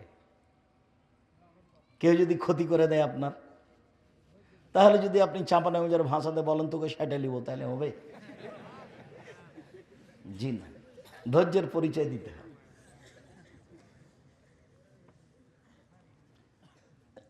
আজ থেকেই পরিবর্তন হতে হবে, আজ থেকেই, আজ থেকেই। এবং মনে করতে হবে যে ইবাদতের জগতে এটা হলো সবচেয়ে ভারী নেকির ইবাদত, বিচার মেঠা হলো সবচেয়ে ভারী। আল্লাহর নবীকে জিজ্ঞাসা করা হলো, আল্লাহ নবী সবচেয়ে ভালো নিয়ামত আল্লাহ যেটা মানুষকে দিয়েছেন সেটা কি? তখন আল্লাহ রাসূল উত্তরে কি বললেন? ভালো আচরণ। মনে থাকে যেন। নওয়াস ইবনে সামান রাদিয়াল্লাহু তাআলা আনহু বলেন যে আমি আল্লাহ রাসূলকে জিজ্ঞাসা করলাম, আল্লাহ রাসূল, মাল বিররু ওয়াল ইসমু, পাপ কি জিনিস, নেকি কি জিনিস? আল্লাহ রাসূল বলেন তো একটু, পাপ কাকে বলে, নেকি কাকে বলে? বলেন, পাপ কি জিনিস, নেকি কি জিনিস বলে? তখন আল্লাহ রাসূল বলছেন, আল বিররু হুসনুল খুলুক, নেকি হলো ভালো আচরণ। কই আল্লাহ রাসূল তো বললেন না নেকি হলো হজ। কই আল্লাহ রাসূল তো বললেন না নেকি হলো তাহাজ্জুদ। তাহাজ্জুদ তো নেকির কাজ, হজ তো বড় নেকির কাজ। কই আল্লাহ রাসূল তো বললেন না নেকি হলো রমজানের সিয়াম, অথচ সিয়াম বড় নেকির কাজ। কই আল্লাহ রাসূল তো বললেন না যে নেকি হলো কোরআন তেলাওয়াত, অক্ষর প্রতি 10 নেকি হয়, তো আল্লাহ রাসূল তো তা বললেন না। জিজ্ঞাসা কি ছিল বলেন তো দেখি, পাপ কি জিনিস আর নেকি কি জিনিস? উত্তরে আল্লাহ রাসূল কি বললেন? ভালো আচরণ। এবার বলি যে ভালো আচরণ দিয়ে সবচেয়ে দামি জান্নাত পাওয়া যায়, ভালো চাল চলন দিয়ে সবচেয়ে দামি। আবু মালিক আশআরী রাদিয়াল্লাহু তাআলা আনহু বলেন, রাসূল সাল্লাল্লাহু আলাইহি ওয়াসাল্লাম বলেছেন, ইন্না ফিল জান্নাতে গোরাফান ইউদার জাহিরুহা মিন বাতিনিহা বাতিনুহা মিন জাহিরিহা। জান্নাতে কতগুলি দামি দামি ঘর আছে, খুব উন্নত মানের পদার্থ দিয়ে তৈরি, খালি টকটক টকটক করছে, ঝকঝক ঝকঝক করছে। তো সাহাবীগণ বলছেন, লেমান হাজেহি, এত দামি ঘর কে পাবে আল্লাহ রাসূল? এত দামি ঘর, এত দামি জান্নাত কে পাবে? তখন আল্লাহ রাসূল বলছেন, লেমান আলানাল কালামা, যার ভাষা নরম, স্বভাব ভালো সেই পাবে, যার খাসলত ভালো সে পাবে, যার চাল চলন ভালো সে পাবে। যদিও পরে আল্লাহ রাসূল আরো 3টা কথা বলেছেন। 2, আতামাত তমা, ফকির মিসকিনকে খেতে দেয় যে সে পাবে। আর একটা বলেছেন তাবা সিয়ামা, নিয়মিত নফল সিয়াম থাকে, বৃহস্পতিবার সোমবারে থাকে, আজ থেকেই শুরু করবেন, বৃহস্পতিবার থেকে। আপনি মুরব্বী ভাই, আপনাকে আমি অনুরোধ জানাচ্ছি, দেখেন আপনার বয়স কিন্তু 50-60। এই ছেলেরা তোমরাও চেষ্টা করো, বলো তো বৃহস্পতিবার সোমবারে কি করা হয়? সাপ্তাহিক রিপোর্ট পেশ করা হয় আল্লাহর কাছে। তা আমাদের নবী চাইতেন যে আমার রিপোর্টটা দেখো, দেখো সিয়াম অবস্থায় দেখো। এই জন্য আমাদের নবী কি করতেন? বৃহস্পতিবার সোমবার সিয়াম থাকতেন। শাবান মাসে বাৎসরিক পেশ করা হয়, শাবান মাসে 27 রজব চাঁপাইনবাবগঞ্জের মহিলা রোজা থাকতে বলেছে। মহিলাও পাপী, ওর স্বামী তাকে কিছু বলে না, ওর স্বামীও পাপী, আর বংশ যদি জেনে থাকে ওকে না বলে, ওর বংশও পাপী। ধর্ম পাগল হয়ে গেছে। কোন দুঃসাহস দেখায় এদেশের মাটিতে। চাঁপাইনবাবগঞ্জের মাটির লোক অধিকাংশ আহলে হাদিস মানুষ, কোরআন এবং সহিহ হাদিস মেনে চলে। দুঃসাহস দেখাবেন না, আপনার স্ত্রী দেখায় না যেন, হিসাব করে কথা বলে যেন ধর্মের ব্যাপারে। বাড়িতে থাকতে গান তাকে বলে যাচ্ছি, তুমি মহিলা মানুষ বাড়িতে থাকো, স্বামী সেবা করো, বাচ্চা দাও, বাচ্চাকে দুধ খাও, বাড়ি ঘর পরিষ্কার করে রাখো, তুমি মাতাব্বরি করতে যাও না ধর্মের নামে। ধর্ম যে বুঝে সেই যেন যায়।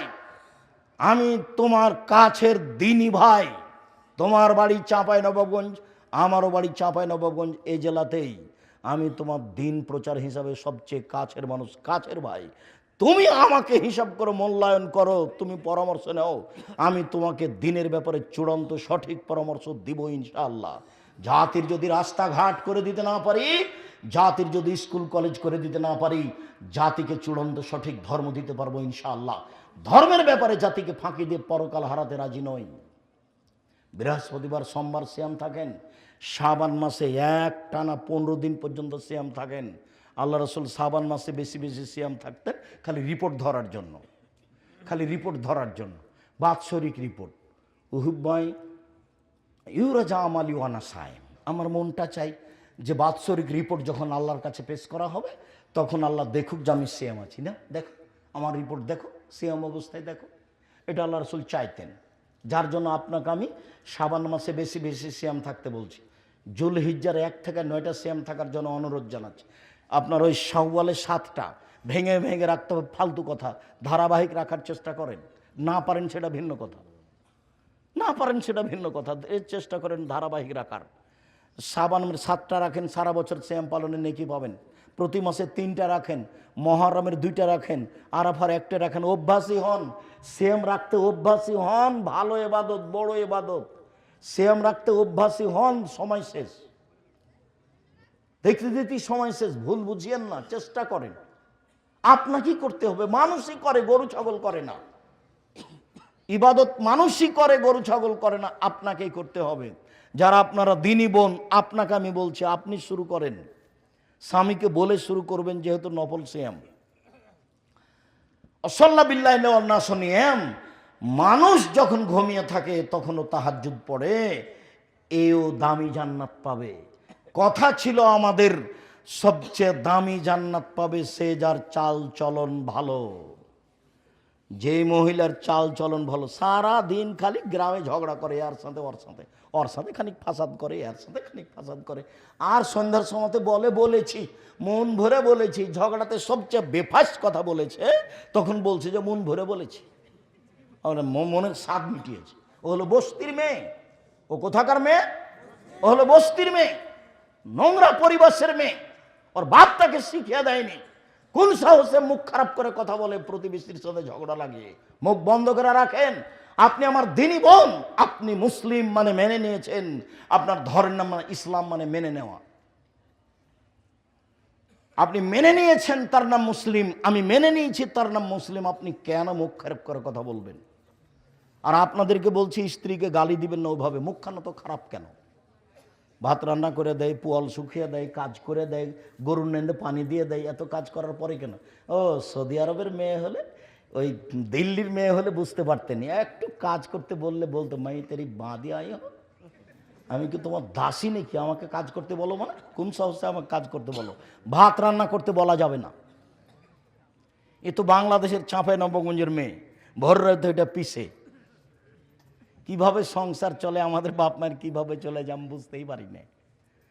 এইভাবে ধান বাহিনে, ধান ঢেঁকিতে ভাঙে, আর এইভাবে জাঁতাতে পিসে। এতগুলো রাখাল কিষান মানুষজন, বউ বেটি, 5, 7টা 10, 12টা ছেলে মেয়ে, স্বামী আছে, শ্বশুর আছে, শাশুড়ি আছে, আরও কত যাও জড়িয়েছে, বাড়ি ভর্তি মানুষ। কিভাবে যে কত কষ্ট করে সংসার চালিয়েছে।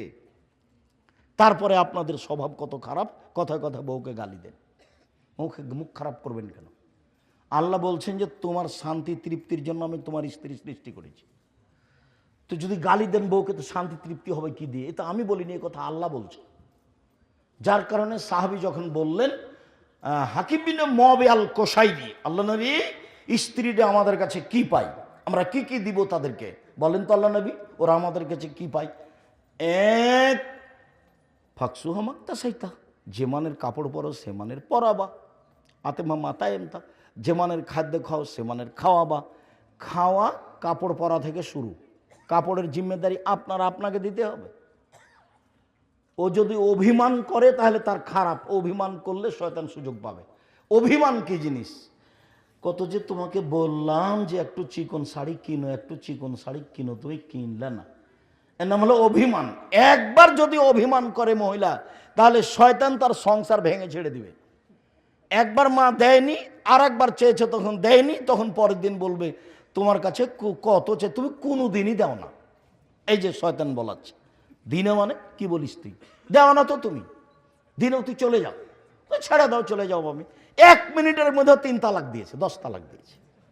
শয়তান এই পর্যন্ত বলছে অভিমান করবেন না, মহিলা যেন অভিমান না করে, আর প্রতিবাদ করবেন না, সংসার ঠান্ডা হবে। মহিলার উচিত এভাবে বলা, চিকন কাপড় হলেও তোমার খুশি তো আমার খুশি, মোটা কাপড় হলে তোমার খুশি তো আমার খুশি। আমি চাঁপাইনবাবগঞ্জের গ্রামের মহিলা, লবণ ভাতেই খুশি, যাতে আপনি খুশি আমি তাতে খুশি। আমার জীবনটা আপনার সাথে মিশিয়ে দিতে চায়, আপনার মতো হয়ে, আমার মতো হয়ে নয়, আপনার মতো হয়ে। তাহলে শয়তান সুন্দর করে বাড়ি থেকে চলে যাবে। আর একবার যদি খালি অভিমান করার সুযোগ পায়, তাহলে ওকে তালাক দেওয়া পর্যন্ত চালাবে। খালি বলবে যে তোর স্বামী একটা কথা শোনে না, তোর স্বামী একটা কথা, দেখ না কালকে শোনেনি, পরশু দিনে শোনেনি, এই যে একটু আগে বললি এটা শুনলে না। এভাবে আপনাকেও বলাবে।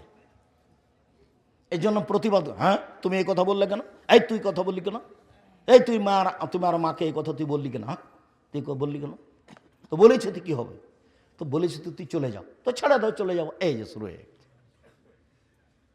এখন একটু পরই তালাক দিয়ে দিবে। এই পর্যন্ত শয়তান থাকে, সাবধান, মুখ খারাপ করবেন না। আল্লাহ রসুল বলছেন বউকে কটু কথা বলবা না। 3, 4 বউয়ের মুখের উপরে মারবা না, মারা যদি লাগে তো মুখের উপরে মারো। মা 5 লা তাতরুখাইল আউল তাহজরাহিল্লা ফিল বাইতে, তুমি তোমার বাড়ি ছাড়া তাকে কোথাও থাকতে দিও না।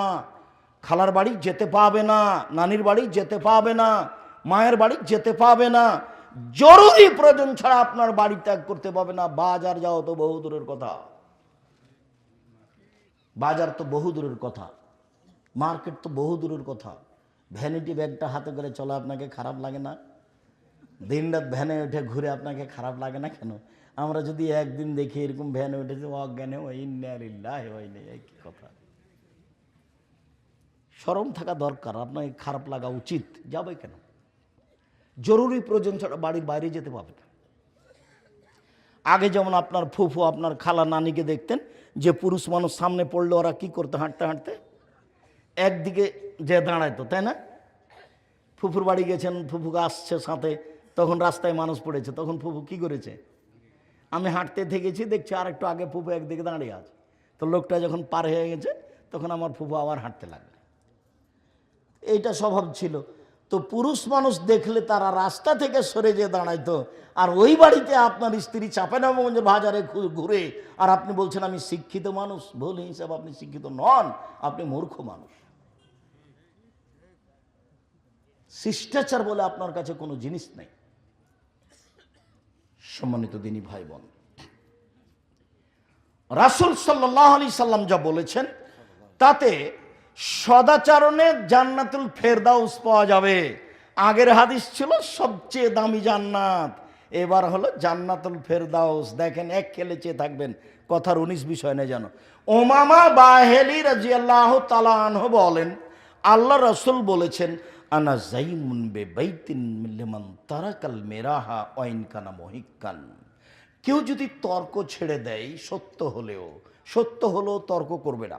আব্দুর রাহিম সাহেব এটা বলেছেন, আরে না এটা বলেছেন, আরে না এটা বলেছেন, আসসালামু আলাইকুম, গেলাম ভাই, আমি তর্ক করতে রাজি নই, আমি গেলাম। যে তর্ক ছেড়ে দেয়, আমি মুহাম্মদ সাল্লাল্লাহু আলাইহি সাল্লাম তাকে জান্নাতে একটা ঘর নিয়ে দেব। সত্য তর্ক হলেও করতে পাবে না। বাইতিন ফি রাবাদিল জান্নাহ লিমান তারাকাল কিযবা ওয়াইন কানা মাজহা। কেউ যদি মজাক করে হলেও মিথ্যে না বলে, মিথ্যে ছেড়ে দেয়, মজাক করে বলবে না, তৎ করে তো বলবে না, বলবেই না, মিথ্যে সাক্ষী তো দিবে না, দিবেই না। মজাক করে যদি মিথ্যে না বলে, আমি মুহাম্মদ সাল্লাল্লাহু আলাইহি সাল্লাম তাকে জান্নাতে একটা ঘর নিয়ে দিব।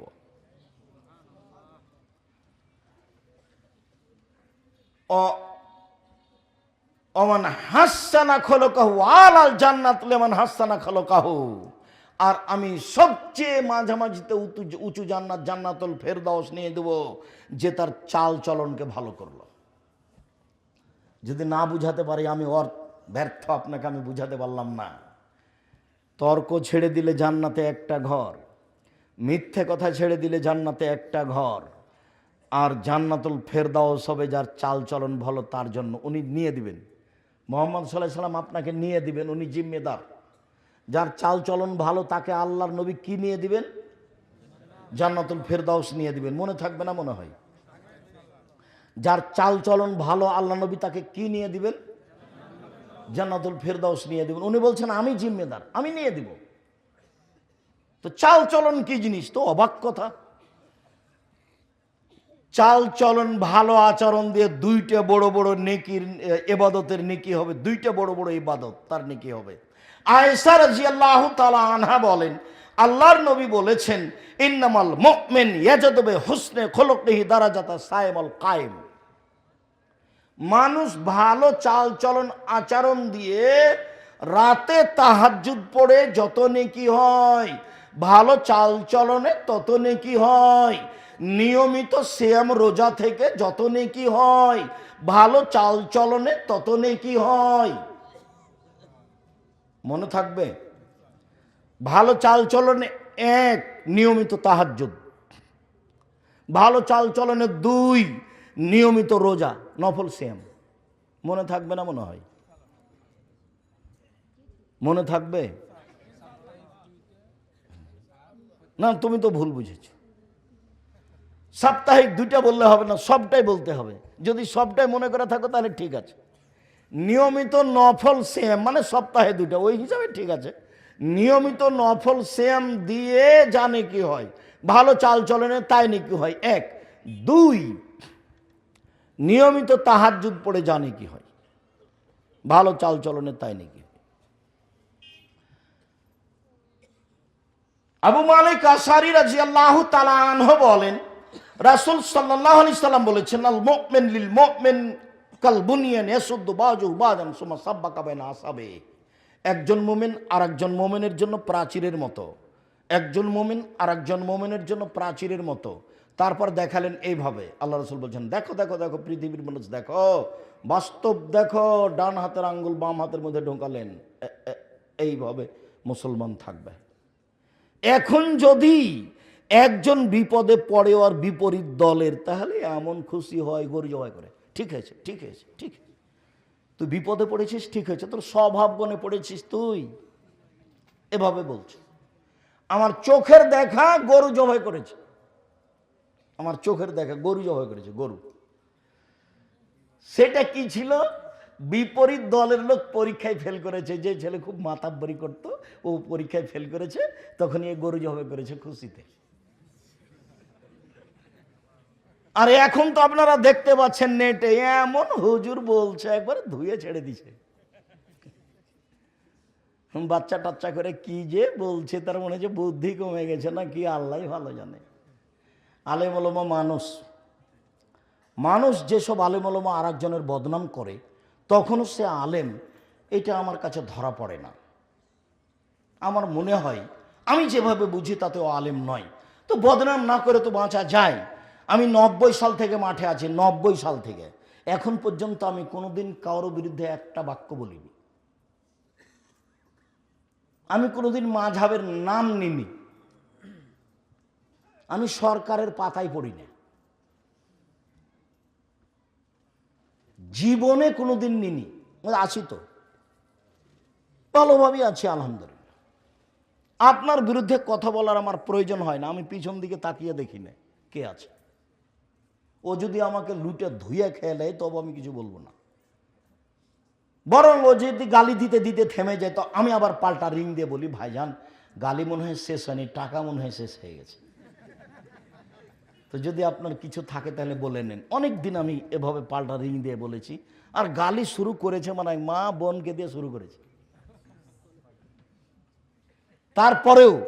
তারপরে আমি বলেছি, ভাইজান আর কি কিছু বলার ছিল? মনে হয় টাকা শেষ হয়ে গেছে, কথা মনে হয় বাকি ছিল, বলে নেন। পাল্টা তাকে কিছু বলার আমি প্রয়োজন মনে করিনি। এরকম পরিবেশ আল্লাহ আমাকে দেয়নি, ওটা আমি ভাবি না। আর আমি জীবনে যা করছি তা আমি ভেবে চিন্তে করিনি, কোনো পরামর্শ বৈঠক করে করিনি। যা করি সব এমনিতেই আসে। আমি কোনোদিন কারো বক্তব্য শুনতে যাইনি। কে কি বলে এটা হিসাব করতে পারি না। আমি মোবাইলে অন হলে, রিং হলে অন করতে পারি, আপনার নাম আমি সেভ করতে পারি না। আমি তো বড় মোবাইল চালাতে পারি না। কে আমাকে গালি দিল, ধুয়ে ছেড়ে দিল, সেটা আমি দেখিও না। ওই পাতাই পড়ি না, ওই পাতা আমি একবার ছিঁড়ে টুকরা টুকরা করে দিয়েছি, ওটা দেখি না। সম্মানিত দিনী ভাই বোন, বলছিলাম রাসূল সাল্লাল্লাহু আলাইহি ওয়াসাল্লাম বলছেন সব মুসলমান এইভাবে। তাহলে দল করে, পার্টি করে, আর একজনের বদনাম করে, গীবাত করে, জেলে দিয়ে কি করলেন আপনি? আল্লাহ রাসূল বলছেন আল মুমিন লিল মুমিন কারাজুলিন ওয়াহিদ ইনিস্তাকা আইনুহু ইস্তাকা কুল্লুহু ইনিস্তাকা রাসু ইস্তাকা কুল্লুহু। সারা পৃথিবীর মুসলিম পুরুষ নারী একজন, সারা পৃথিবীর মুসলিম পুরুষ নারী একজন। যদি চোখ ব্যথা করে, সারা শরীরে ব্যথা বুঝি। আমি ব্যথিত হলে আপনাকে ব্যথিত হতে হবে, তার নামে একজন। মাথায় ব্যথা হলে সম্পূর্ণ শরীরে ব্যথা বুঝতে পারি। আমি বিপদে পড়লে আপনিও সে বিপদ ভোগ করবেন, তার নাম একজন। রাতে বাড়িতে দুর্ঘটনা, তাড়াহুড়া করে উঠে আসতে হবে। ভাইজান কি খবর, কি হয়েছে, মেয়ের অসুবিধা নাকি, অ্যাম্বুলেন্স ডাকবো? ভাই কি করতে পারি বলেন আপনার, আমি কি করতে পারি বলেন আমাকে, আমি কোথায় যাব, কোন ডাক্তার ডাকতে যাব? আপনি বলবেন, তার না আপনি প্রতিবেশী। আপনি বলছেন ঠিক আছে ঠিক আছে, মর মর মর। তো আপনার ইমানটা কখন চলে গেছে? তো সহজ নয়। নরম আচরণ হতে হবে। সদাচরণ কাকে বলে? সদাচরণ কি জিনিস? সদাচরণের নেকি সবচেয়ে ভারী কেন? আলোচনার শেষের দিকে আসছি। আবু হুরায়রা রাদিয়াল্লাহু তাআলা আনহু বলেন রাসূল সাল্লাল্লাহু আলাইহি সাল্লাম বলেছেন আর রাহিমুস শুহনাতুন মিনার রহমান, সদাচরণ রহমান থেকে বের হয়েছে মানে দয়া। সদাচরণ রহমান থেকে বের হয়েছে মানে দয়া। রহমান বলেন এই মানুষ শোনো, মান ওয়াসালাকে ওয়াসালতুহু, এই সদাচরণ শোনো, মান ওয়াসালাকে ওয়াসালতুহু মান কাতাকে কাতাতুহু। সদাচরণ তোমাকে যে নিবে আমি আল্লাহ তাকে নিব। সদাচরণ তোমাকে যে ছেড়ে দিবে আমি আল্লাহ তাকে ছেড়ে দিব। সদাচরণ নেই যার, আল্লাহ নেই তার। সদাচরণ আছে যার, আল্লাহ আছে তার। সদাচরণ নেই যার, আল্লাহ নেই তার। ও কিভাবে খেতে পায়? হিন্দু যেভাবে পায়। কিভাবে বাঁচে? ইহুদি যেভাবে বাঁচে। কিভাবে দাপট দেখায়? খ্রিস্টান যেভাবে দেখায়। কথা বুঝতে পারেননি? ওর তো আল্লাহ নাই, এ কথা আমি বলিনি, হাদিস তো বোখারি মুসলিম, সব হাদিস গড়ানে বোখারি মুসলিম। আয়েশা রাদিয়াল্লাহু তাআলা আনহা বলেন যার রাহমু মুআল্লাকাতুন বিল আরশ, সদাচরণ আল্লাহর আরশ ধরে ঝুলন্ত। সদাচরণ, এটা সদাচরণ। এই সদাচরণ চালচলন বলছে এভাবে। আমি সদাচরণ বলছি পৃথিবীর মানুষ শোনো, মান ওয়াসালানি ওয়াসালাহুল্লাহ, যে আমাকে নিবে আল্লাহ তাকে নিবে। অমান কাতানি কাতাহুল্লাহ, যে আমাকে ছেড়ে দিবে আল্লাহ তাকে ছেড়ে দিবেন। হাদিস তো বোখারি মুসলিম। জায়ের সাথে ঝগড়া করে হবে, ননদের সাথে ঝগড়া করে হবে, তো বিষ্ণু মুখিয়া থাকেন কেন? কেন থাকবেন? মুখখান খুলে থাকতে পারেন, আনন্দে থাকতে পারেন। সারাদিনে 100 বার বলবেন শাশুড়িকে আম্মা, আম্মা কি বলছেন কি বলেন। শাশুড়ি খালি গালি দিচ্ছে, তোর মুখ দেখতে চায় না, সর এখান থেকে সর। তারপর আপনি এসে বলবেন আম্মা কিছু বলছিলেন, আম্মা কি লাগবে? 1000 বার আম্মা বলেন, তাতে কি আছে? আর শাশুড়ির উচিত আম্মু খালেদা এটা করো। আমি যখন বারবার আম্মু বলেছি তখন আমার মা বলছে, আমার মা মারা গেছেন, আল্লাহুম্মা গফিরলাহু ওয়ারহামহু, আমার মা বলছেন তুই যেভাবে বলছিস বউয়েরা বেড়ে যাবে। যে বউয়েরা বেড়ে যাবে কেন মা? শাশুড়ি বৌমাকে একটু বলুক না সারাদিনে 40 বার, মা খালেদা আম্মু এটা বিছানাটা ঠিক করো তো, আম্মু খালেদা ঘরটা ঝাড় দাও তো, আম্মু ঝাড়ু দাও ভালো করে। আচ্ছা সারাদিনে শাশুড়ি বৌমাকে মা বলুক না, দেখি কি হয় সন্ধ্যায় গিয়ে। তো এখন শাশুড়ি অত গালি দিলে হবে? একটু ঠান্ডা হতে হবে।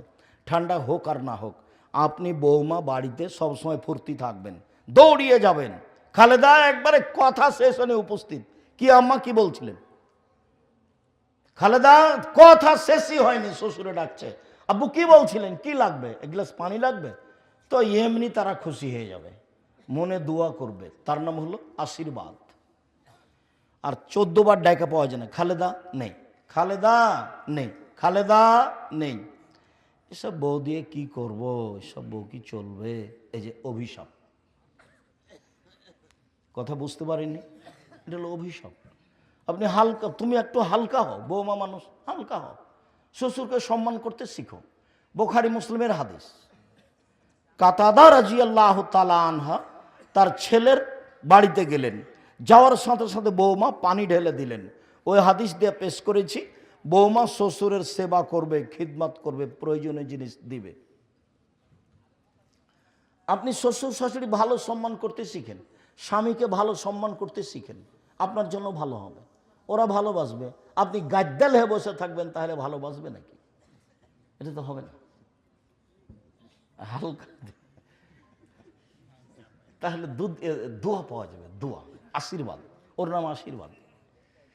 দোয়া পাওয়া যাবে, আশীর্বাদ পাওয়া যাবে, মানুষের শ্বশুর শাশুড়ির আশীর্বাদ দিবেন। আর তোমরাকে বলে যাচ্ছি, বাপ মায়ের উপরে মন খারাপ করবে না। সকালে উঠে দেখছো যে সবচেয়ে খারাপ মানুষ আমার মা, আচ্ছা হলো, এটাই ঠিক, তারপরে তুমি মন খারাপ করতে পাবা না। তোমার বউ তো তোমার মাকে দেখবে না, ও তো বয়স্ক মানুষ, পেশাব করেছে, পায়খানা করেছে, পায়খানা পরিষ্কার করবে তুমি, পেশাব পরিষ্কার করবে তুমি, কাপড় খেঁচে দিবা তুমি, কাঁধে করে মেডিকেলে নিয়ে যাবা তুমি, মেডিকেল থেকে নিয়ে আসবা তুমি, গোসল করিয়ে দিবা তুমি, কাপড় পরিয়ে দিবা তুমি। একদিন ছিল তুমি তোমার মায়ের কোলে, এখন তোমার মা তোমার কোলে। যাবতীয় প্রয়োজন তুমি তোমার মায়ের শেষ সারা দিবা। যেদিন তোমার মা থাকবে না, সেদিন তুমি বুঝতে পারবা অসুবিধা, অভাব কাকে বলে। সেদিন লাখ অভাব বুঝে কোনো লাভ হবে না। আমি নিজেও, আমার মনে হয় আমার মায়ের কথায় আমি উঠতাম আর বসতাম। এরপরে এখন আমি দেখি কত কাজ যে আমি মায়ের জন্য পূর্ণ করিনি। আমার মনে হয় ওইটা মনে হয় আমার করা ভালো ছিল, ওইটা মনে হয় আমার করা ভালো ছিল। খালি আমি ওই আমার একাই হলে গেলে আমার ধান্দা আছে, অথচ আমার মায়ের কথাতে আমি উঠতাম আর বসতাম, তারপরেও আমার অভাবই মিটে না চলে যাওয়ার পরে। খালি মাঝে মধ্যে কথা যা ওখানে থেমে যায়, খালি মাঝে মধ্যে কথা যা ওখানে থেমে যায়। আমার বাপ আমাকে বলেছিল, বেটা এই পাঞ্জাবিটা ভারী লাগে। তো আমি তো যুবক মানুষ, পাঞ্জাবি কি আর ভারী লাগে? এইটা আমার খালি অন্তর থেকে সরেই না। আমি ওটা ভাবতে ভাবতে অনেক সময় আমি নিজেকে হারিয়ে ফেলি। আমার বাপ তো বলছিল যে পাঞ্জাবি ভারী, আমি তখন পাঞ্জাবি ভারী বুঝতে পারছি। আমার বাপ তো ঠিকই তাহলে পাঞ্জাবি ভারী বুঝেছিলেন, কিন্তু আমি বুঝেছিলাম পাঞ্জাবি কি আর ভারী হয়? মানে পাঞ্জাবি মোটা কাপড়ের ছিল, বুঝতে পারছেন না মনে হয়? পাঞ্জাবিটা কেমন কাপড়ের ছিল? মোটা কাপড়ের ছিল। তা আমার বাপ জোয়ান মানুষ, এখন অচল, চলতে পারছে না, ওরকম বিছানা পড়ে থাকেননি, কিন্তু বলছে বেটা পাঞ্জাবিটা ভারী। তা আমি খালি মনে মনে বললাম যে পাঞ্জাবি কি আর ভারী হয়? তো ওই পাঞ্জাবিটা বাদ দিয়ে আমি কালকে একটা হালকা কাপড়ের পাঞ্জাবি কিনবো, করবো। এইটি আমি করলাম না। এটা দিয়ে আমার খালি অভাবই মিটে না, মনে হয়েছে যে আমার পুরো জীবন ঘাটতি হয়ে আছে। সব কথা মনে পড়ে যে টাকা পয়সা, চাউল বিক্রি এত টাকা, সরিষা বিক্রি এত টাকা, রাই বিক্রি এত টাকা, কালাই বিক্রি এত টাকা, গম বিক্রি এত টাকা, 1000 টাকা পাঠালাম। তখন আমি বলতাম আমার বাপকে 1000 টাকাতে পাঠাতে কত কষ্ট করতে হয়েছে। তারপরে একবার 6 মাস পরে পত্র লিখছি যে আমি টাকা পাইনি। তখন আমার আব্বা যে লোককে দিয়েছে ইন্ডিয়া, টাকা পাঠানো খুব কঠিন, যারা ব্যবসা করে তার হাতে দেয়, সে তখন ওই টাকা ভাঙ্গায়, 1000 টাকাতে 400 টাকা পায়। সে আবার কে কার কাজ করে, এত টাকা মনিটর করা লাগে। তো যখন আমি বললাম যে টাকা পায়নি, তখন আমার আব্বা দৌড়াতে দৌড়াতে সে লোকের কাছে গেল, দিয়ে বলল যে ভাইজান আমার ছেলে টাকা পায়নি। তখন বলছে ভাই আমি আপনার টাকাটা আমার প্রয়োজনে খরচ করে দিয়েছি, দিতে পারিনি। আমার আব্বার কাছে এটা যে কত ভারী ছিল, আমি ভাবতে ভাবতে আমার অনেক সময় পার হয়ে যায়। আমি কেন পাঞ্জাবিটা কিনে দিলাম না, এটা আমি মানে নিজেকে আমি বুঝাতেই পারি না। আমি উত্তরে বলেছিলাম যে আব্বা ভারী লাগছে, আর মনে মনে বলেছিলাম যে পাঞ্জাবি কি ভারী হয়? সেই কথাটা আমার অন্তরে ধাক্কা খায়। ওই কথাটা এখন আমি যেখানে সেখানে বলি, নিজে বলি, পাঞ্জাবি কি ভারী হয়? আমার সেটা ছিল মনের কথা। সম্মানিত দিনী ভাই বোন, চালচলন ভালো করেন, মায়ের সাথে করেন, বাপের সাথে করেন। সদাচরণের সবচেয়ে বড় মালিক মা, ভালো আচরণের মালিককে দুনিয়াতে সবচেয়ে বড় মা, তারপরে বাপ, তারপরে ভাই। চাঁপাই নবাবগঞ্জের ভাষাতে ভাই ভাই ঠাঁই ঠাঁই, সব জমি জায়গা ভাগ করে নিবে, 1 পয়সা আপনাকে দিবে না কম বেশি, মারামারি লাগিয়ে দিবে, মামলা করে জমি ভাগ করবে। কাজে এর সাথে ভালো আচরণ করতে হবে। বউ এর ব্যাপারে উল্টা কথা বলবে, বউ সারা রাত যা বলেছে তা গ্রহণ করবেন না, বিবেচনা করে কথা বলবেন। ভাইয়ের উপরে মন খারাপ করে কোনো লাভ নেই, কথা বন্ধ করে কোনো লাভ নেই। মুসলমান কথা বন্ধ রাখতে পারে না, আলেম মানুষ বন্ধ করেছে ওরা থাক, কোন ফাঁক দিয়ে পার হবে তারা জবাব দিবে। আপনি কখনো কথা বন্ধ করবেন না। আগামীকাল সন্ধ্যা হতে হতে কথা চালু করতে হবে, ভাইয়ের সাথে, বোনের সাথে, বাপের সাথে, মায়ের সাথে। রাগকে মাটিতে পুঁতে দিতে হবে। রাগ বলে কোনো জিনিসই নাই। চাঁপাইনবাবগঞ্জের ভাষাতে রাগের মুখে পেশাব করে দেন। রাগ বলে কোনো জিনিসই নাই। যেমনভাবে বলেছি যে থোবড়া শব্দের মুখে পেশাব করে দিতে হবে, থোবড়া নাই। 20 বছর পরে চাঁপাইনবাবগঞ্জের লোক যেন বলে, কেউ যদি বলে থোবড়া, তো আরেকজন বলবে থোবড়া কি জিনিস গো, এটা যেন বলে। এমনভাবে ভুলে যেতে হবে ডুলি বিবি, এমনভাবে ডুলি বিবি ভুলে যেতে হবে যে 20 বছর পরে কেউ যদি বলে ডুলি বিবি, তার একজন বলবে ডুলি বিবি কি জিনিস গো, ডুলি বিবি শব্দ তো আমরা কোনোদিন শুনিনি। এমনভাবে ভুলে যেতে হবে। থোবড়া ঢুলি বিবি এর কোনো জিনিস নাই এগুলো। আমাটা ব্যবহার ক্ষীর কাছে বরন্তা একবার এইসব জিনিসের মুখে পেশাব করে দিতে হবে। এই জিনিসই নাই। এগুলো সমাজকে ধ্বংস করা, মানুষের মধ্যে ভ্রাতৃত্বভাব মিটিয়ে দেওয়া, না রাখা, এগুলো সব মাধ্যম। সম্মানিত দিনী ভাই বোন, সকল দিনী ভাই বোনের কল্যাণ কামনা করে বিশেষভাবে আন্তরিকভাবে অনুরোধ জানিয়ে 5 ওয়াক্ত সালাত আদায় করবেন। আপনি হালাল রুজি উপার্জন করবেন, কোরআন মাজিদ তেলাওয়াতে অভ্যাসী হবেন, আড্ডা পিটবেন না। সাথে সাথে আজকের আলোচনা যেটা বললাম সদাচরণের উপরে, সম্ভবপর মানুষ হিসেবে রাগকে দমন করে সদাচরণের চেষ্টা করবেন। আল্লাহ আমাদের যারা মারা গেছে তাদের কবরের শাস্তি মাফ করো। আমরা যারা অসুস্থ তুমি তাদের আরোগ্য দান করো। আমরা যারা বেঁচে আছি তুমি তাদেরকে তোমার রাসূলের পদ্ধতি অনুযায়ী চলার তৌফিক দান করো।